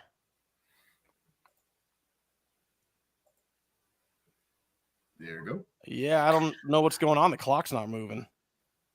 Is it? Yeah, it disappeared. What the hell? It disappeared because Todd picked the goddamn Bengals to beat the man. He said, man, let me get up out of here this month. I don't Matt, know. it's time to pull up your cell phone, Matt. Yeah, put it on the cell phone, Maddie. Oh, God. My phone's almost dead anyway. All right. Go ahead real quick, James. Go ahead. Yeah, go ahead, All James. right, so Dominic picked the Ravens, and I will too. But divisional game, it's going to be a pretty tough. But the Bengal defense isn't as good. They gave 24 points to the Raiders, so I think the Ravens are going to do well on the ground, and then through the air, they'll get a little better as well. But the running game will be there for the Ravens there, and I believe they got a little bit better on the defense as well, so that might shine just a little more. So Dominic and I will go with the Ravens. Okay. All right. You go next, Randy, or me? No, you're up, brother. All right, next. Okay. I don't need 20 seconds for this one. I don't know what Todd's smoking. He's smoking that loud pack. Give me the Ravens to win. And I don't think it's a rout, but give me the Ravens to win this one against the Bengals in the divisional game. Yeah, I don't need 20 seconds either. I don't know what the fuck I'm smoking, but give me the fucking Bengals. Yeah. Yeah. What? That's 2 and 2 right there. I like that. I can't believe you guys. I can't believe you guys. Now, do you guys both agree that sauerkraut, although when it's fresh, it still has a stench to it? It's not like the best smelling thing out there. Yeah. Ugh. Now, imagine sauerkraut, well, in the summertime in Germany, fermenting on hard concrete. Now, Todd, be nice. Tell your peoples, man. That smell will resonate on Sunday morning in Germany to the fans when they go in attendance to watch our New York Giants play the Carolina Panthers, both 2-7 teams. Boy, we send our best overseas, don't we? Hey, you need 20 seconds for this, Todd? Let me ask you. Let me. I'm taking longer on the setup for this one. Tickets going as low as $128. Giants are 6-point favorites. 41.5 is your over under. Go for it. All right, you got 10 seconds. Oh, okay. My bad. No, I'll just start it like this. Give me the Giants. Give me the Giants. Yeah. James. Okay. Dominic picks the Giants. I'm going to go with the Giants as well. It's going to be interesting to see that good Giants defense get after Hubbard, the running back, but he's still going to have some good runs. But I think me and Dominic, we're going to go with the Giants there. Okay. Randy. Fuck, I can't believe I'm doing this. Give me the Panthers. Oh, They're coming off a big win. They're feeling themselves. Give it to me. all right. Check this out. I'm smoking that loud Randy pack too, man. I got the Panthers to win this one too, and I wouldn't even call it an upset. I just got the Panthers winning. Pick them. This is definitely the sauerkraut game of the week. It'll be in Munich if you guys want to wake up at 6 in the morning on the West Coast. Man, I'm gonna be in my best sleep. That's it. I I wouldn't watch them if they were in my backyard right here. That'll move us on to the first Fox NFL Sunday morning game on Sunday at 10 a.m. It will be the New England Patriots versus the Bears. Ugh. The Bears with $187 being your cheapest ticket, 63 degrees and sunshine. The Bears are a 6-point favorite, 39.5 is your over-under. Let's go. I think the Bears regroup and get a win. Caleb Williams takes his thumb out his mouth and stops crying on his mom's shoulder for a quarter and a half and puts up some points. While the Patriots flounder like they always do all season, they will go to 2-8. Bears 5-4.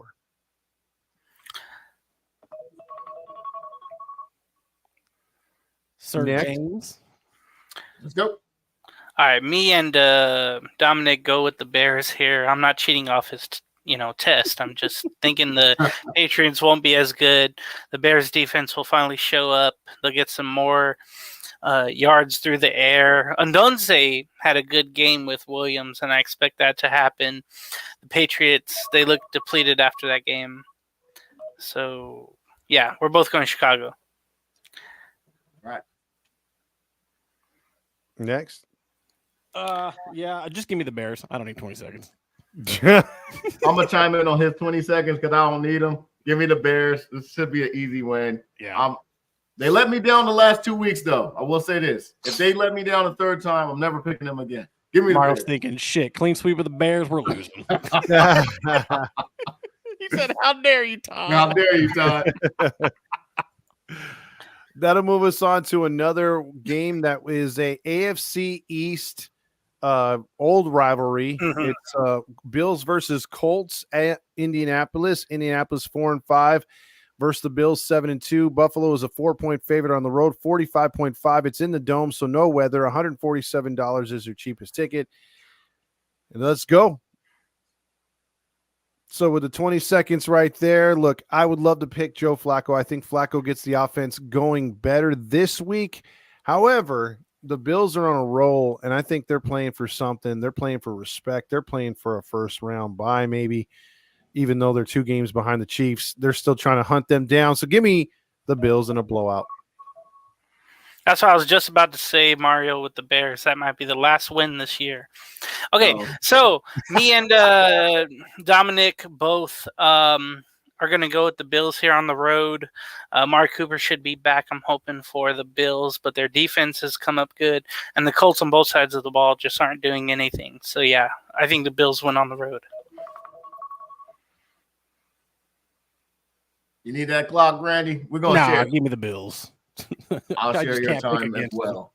This is an easy win. Give me the Bills to win this one. No question. All right. That'll move us on to another rivalry game, Broncos and Chiefs. These two have been bitter rivals for some time.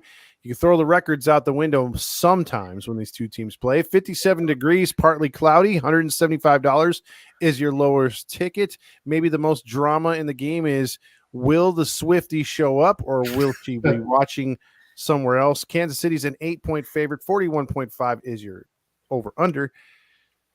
Let me get that 20 seconds. Look, I think the Broncos are going to keep this game close for a bit, but the Chiefs wake up and the refs throw some good flags their way. Chiefs remain undefeated. Easily. Let's go, James. Okay. Again, me and Dominic will have the Chiefs. I think it will be the same, pretty much copy the game with the Ravens for the Broncos, where they stay in it just for a quarter, but end up just bowing out. So yeah, we both have Baltimore in that. You need the 20 seconds, Randy? No, give me the Chiefs. Give me the Chiefs. But it's a divisional game. Anything can happen. So you got the Chiefs too? Absolutely. Come on Okay. now. So from one no-brainer to another one, Falcons at Saints in the Dome, rivalry game, but this one's $45 for the cheapest ticket. Atlanta's a 3.5-point favorite on the road, and they are 46.5 points is the over-under. I don't think I need all 20 seconds for this one. Give me Cousins and the Falcons. I like the defense to hold that car in neutral. I love what you did. I love what you did there. You ready? Yeah. James. Okay, so again, me and Dominic agree with the Falcons being the Saints. I'm interested to see how the Saints come out after all the turmoil. Usually when a coach gets fired, the players come alive again. But I don't think that's going to happen. I think the Falcons are going to run all over the Saints at the Dome Sunday. So yeah, both of us going to Atlanta. You need that.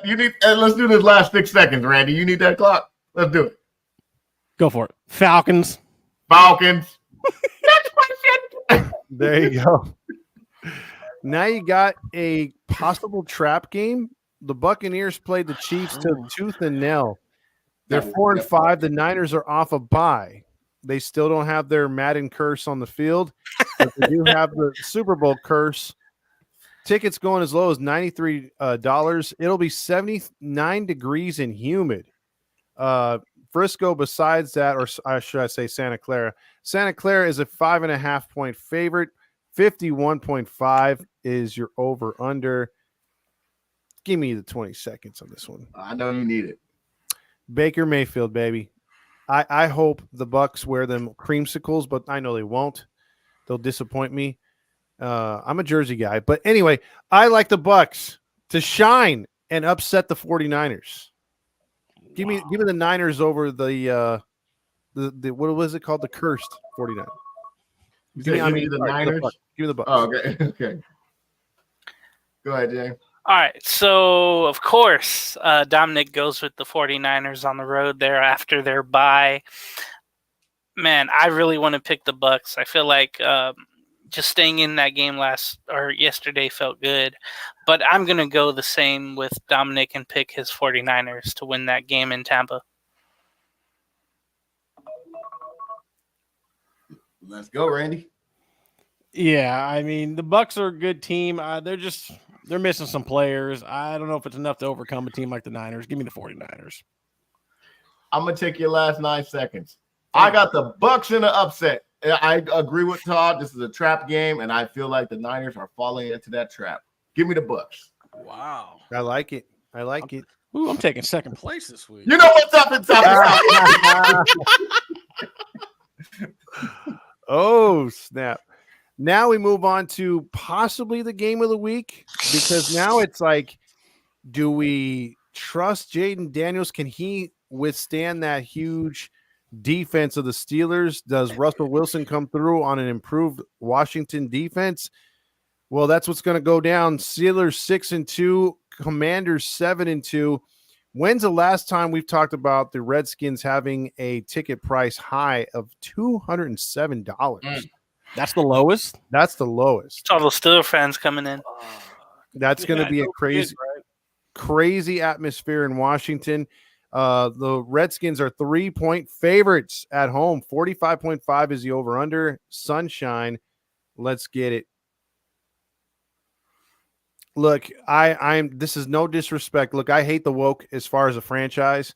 I still think they should be the Redskins, but I recognize is real. I love Daniels as a quarterback. He's so confident.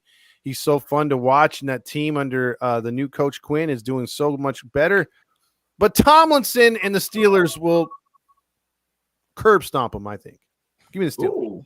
Ooh. Go ahead, James. Okay, so me and Dominic will have the Steelers, but I'll be interested to see if they come out a little dry after their bye week, but I think eventually they pick it up. I hope for a shootout, but I think the Steelers will win. Their crowd will get behind them there in Maryland.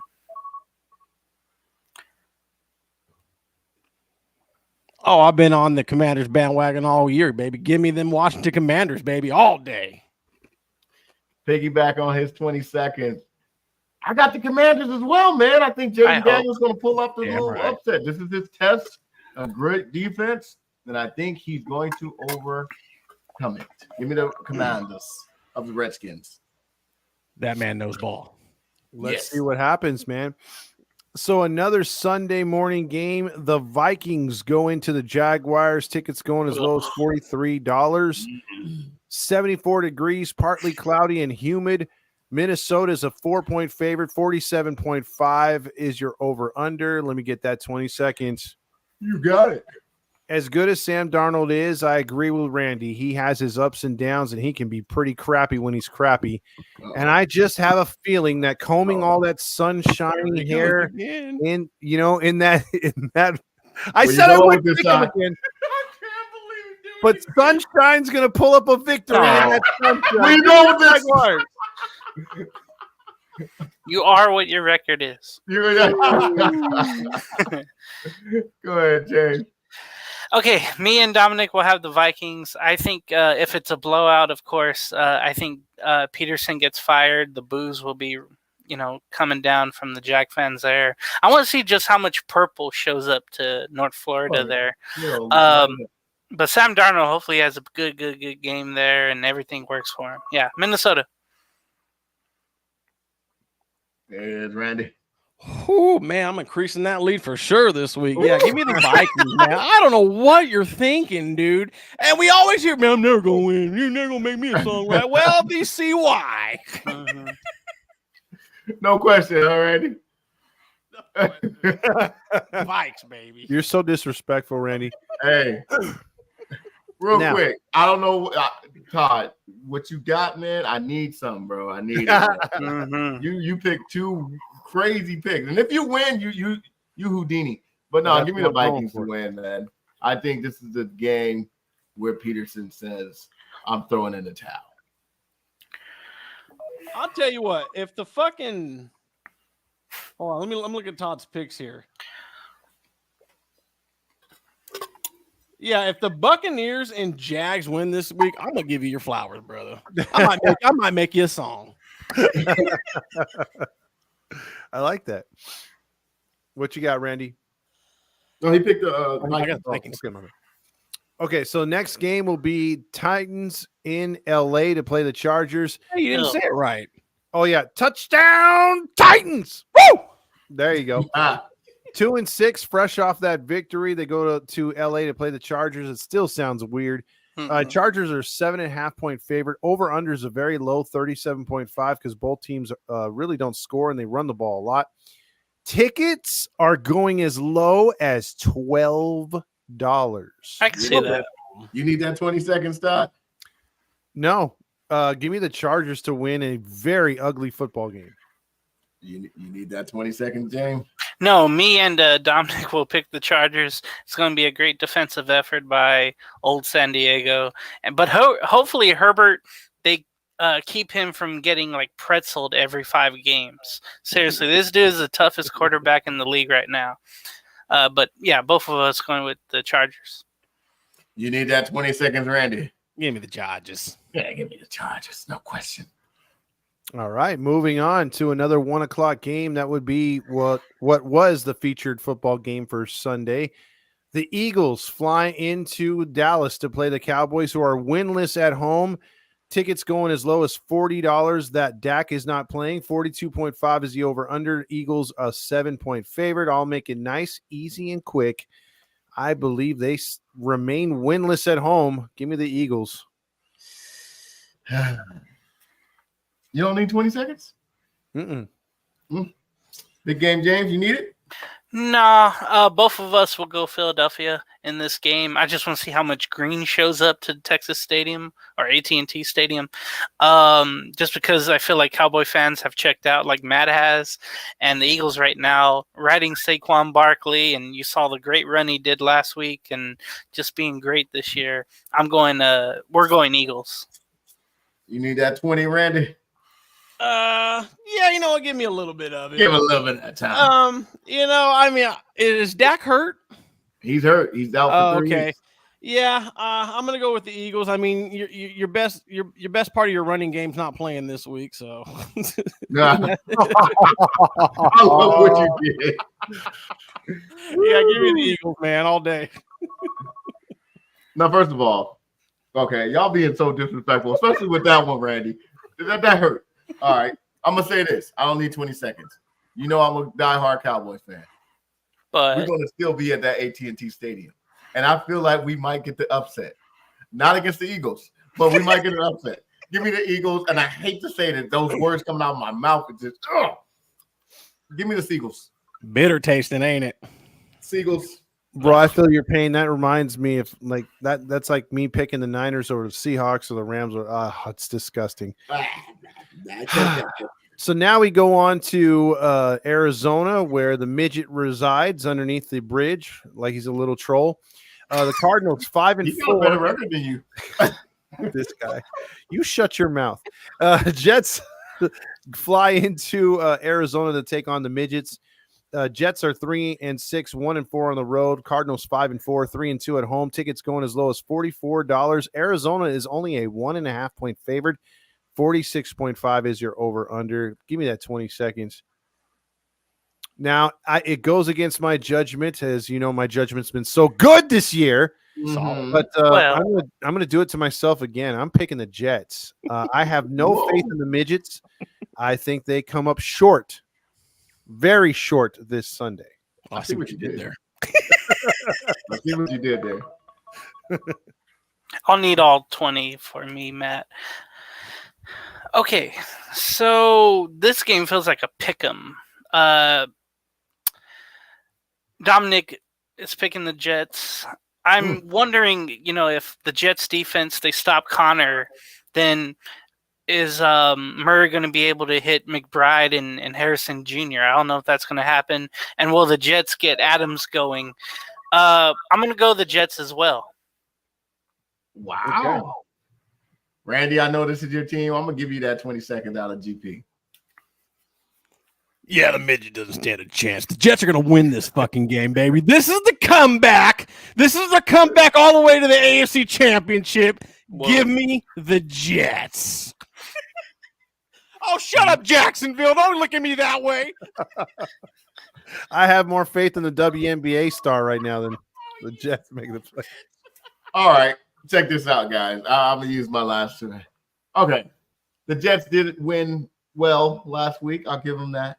But, hey, man, them Cardinals looking good, man. This might be that year when Murray sneaks in that playoffs. I got the Cardinals beating the Jets, baby. Let's go. What? Ooh, okay. Well, these are I'm never picking the Jets again. He just went on. I already had you down for the Cardinals too because I knew where you were going. Now let's talk about the Peacock game of the week. It's a good one. The Lions 7-1, 4-0 on the road are playing the Texans 6-3, 4-0 at home. Something's got to give. Woo! Tickets going as low as $149. Detroit is 3.5 point favorites. 48.5 is your over under. Give me that 20 seconds. You got it. Look, Detroit plays really good, and CJ Stroud's having a little bit of a sophomore slump. You guys earlier hit the nail on the head talking about injuries to that offense. The Texans have been struggling scoring, but I think they're going to keep it really close. But I think the MVP makes his bid for the MVP as Goff and the Lions win. All right.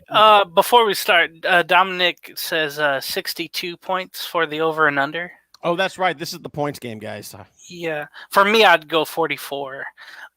You can start the clock, Matt. 45 for me. Yeah. Oh, I'm gonna go Lions in this game. Everybody went the Price is Right there. No, I'm gonna go Lions. I think the injuries for the Texans they can't overcome, and the Lions just on a streak right now. It's gonna be a lot of that anyway, Hawaiian blue there with the Lion crowd. So yeah, I'm going Detroit. Let me get that clock ready for you, Randy. Nah, I'm taking the Lions. Oh, Honolulu. And I'm taking 46 points. 46 points. Yeah. I think for me, I think it's going to be mother suckers. And this is the reason why I lost last week because of god dang Damo and this goddamn. Check this out, man. All right, I gotta hit it right on the head, dude. He's forced into this one. Man, I gotta think. All right, look. I got the Lions to win. Obviously, I don't trust the Texans. It looks like it's a sophomore slump, but I do think it's going to be a shootout. Nico Collins might be back, but my points 52. Damn. Ooh. That Texans offensive line is trash, though, man. Yeah. I'm going 31-13, so that's why Lions. What was I'm not gonna lie. I thought we were going to do the points for the Monday game, but that's going to be a shootout. What was your points? I said 52 for the Lions Texans. That Monday game going to be the shootout, man. Oh, yeah. We're going to talk about that right the hell now. Monday Night Football, Dolphins 2-6, but I wouldn't look at their record. Rams 4-4, I wouldn't look at their record. Tickets going as low as $56 for some reason. Rams 2.5-point favorites at home. I should say at road because there'll be more Dolphin fans there. 50.5 is your over/under. I think that's I'm with Matt on this one. This one's going to be a high-scoring affair. So give me that 20 seconds. You got it. Listen, I think the only concussions that are going to be on the field is the concussions from the receivers running wild on that secondary of the Rams. I like the Dolphins to win in a shootout, like 37-28, something like that. This one's going to be a fun game. The Rams defense can be sneaky good, but not this week. All right. So Dominic is going with the Rams, and I am too. You can ram it all day, you can ram it all night. I think the defense will do well. They're going to force Tua to throw some bad balls, and the Cooper Kupp and Nakua will all be back there. And I think Karen Williams will have a really, really solid game for LA, and Stafford will do well. So yeah, we're both going to go with the Rams. Want that clock, Randy? Nah, give me the Rams. Fuck the Dolphins. Oh. All right. Well, check this out. I don't need the 20-second clock, but I will say this. It's going to be a shootout, and the Dolphins are going to win this one, baby. I see a high-scoring game, and I can see it going on the field goal. 36-33 is my final. Wait, I got 69 points. Hey, now. I know we're not doing the points for this one, but I can see it go 69. Whoa. That's a lot of points. That is a lot of points. Ricky ass. He's a 69 guy. Yeah, Dolphins. Okay. So that is it for the picks, guys. So either I'm going to look really smart or really stupid next week. Judging by my track record. I know, Mario. The game might be 21-17. I don't know. I think it's going Mario to be says by 50 billion. He's like, geez, gosh. So we recapped the week 9. We talked about the 2 top headlines. We talked about our teams, kind of gave our disgust. And then we got into the pick'ems for this week as we enter the second half of the season. Not too many marquee matchups, either due to injuries or just matchups in general. But we'll take what we can get. And the teams that are on a bye this week are the Browns, Packers, Raiders, and my Seahawks. So, Randy, want to throw up the graphic one more time and let them know who's in the lead, who's not? Absolutely, my good sir. We'll throw on some background music for everybody. Again, as far as the hosts go, Dominic takes the week again at 10-5. Maddie again loses by tie-breaking points, also going 10-5. I'm down there at third at 9-6, and Todd coming in fourth at 7-8. For the viewers, Mario takes the win at 11-4. Mateo comes in at second at 10-5. Rob comes in at third at 10-5, and Sonia down there in fourth also at 10-5. Lots of 10-5. And as we continue to see in the host standings, Dom swings his first place dominance 92-46. Matt's only 6 games behind him at 85-53, and I'm right on Matt's tail. I'm coming for him. I'm 7 games behind, 78-60, and Todd down there in the butthole life, 75-63. And as you see by his choices, why that is. I'm due for a comeback, boys. I'm due for a comeback. See what happens. But before you leave, don't forget to like and subscribe and smash that bell notification. We need your help. Absolutely. Yes, please do. And again, we'll probably have some other maybe some giveaway at the end of the season, but we're halfway through. We're looking pretty good, and we hope you guys enjoy football. Any parting words? Well, I'm just happy that the Raiders are on a bye. They'll lose off the field instead of on the field this week. Thanks for having me on, y'all. Thank you. No, hey, it was great having James. I mean, he was throwing a lot of low key jabs there tonight, and I fucking loved it. But no, hey, like I said, I don't plan on watching any Jets games. Like I said, they got to prove it to me. I'm going to be a man of my word, So hopefully they can get this dub against Arizona. But just looking forward to another week of football, and hopefully I can come up out on top, baby. Let's go, because that's the way it's been going. It's been me and Dom all season, back and forth, and how the fuck I'm in third place, I don't know. My final words. I wish the Cowboys would win. Don't see it happening. But if it do, I'll be happy. If not, I won't be disappointed because we suck. Thank you guys for watching. All the new. Oh, we lost James. Thank you guys for watching.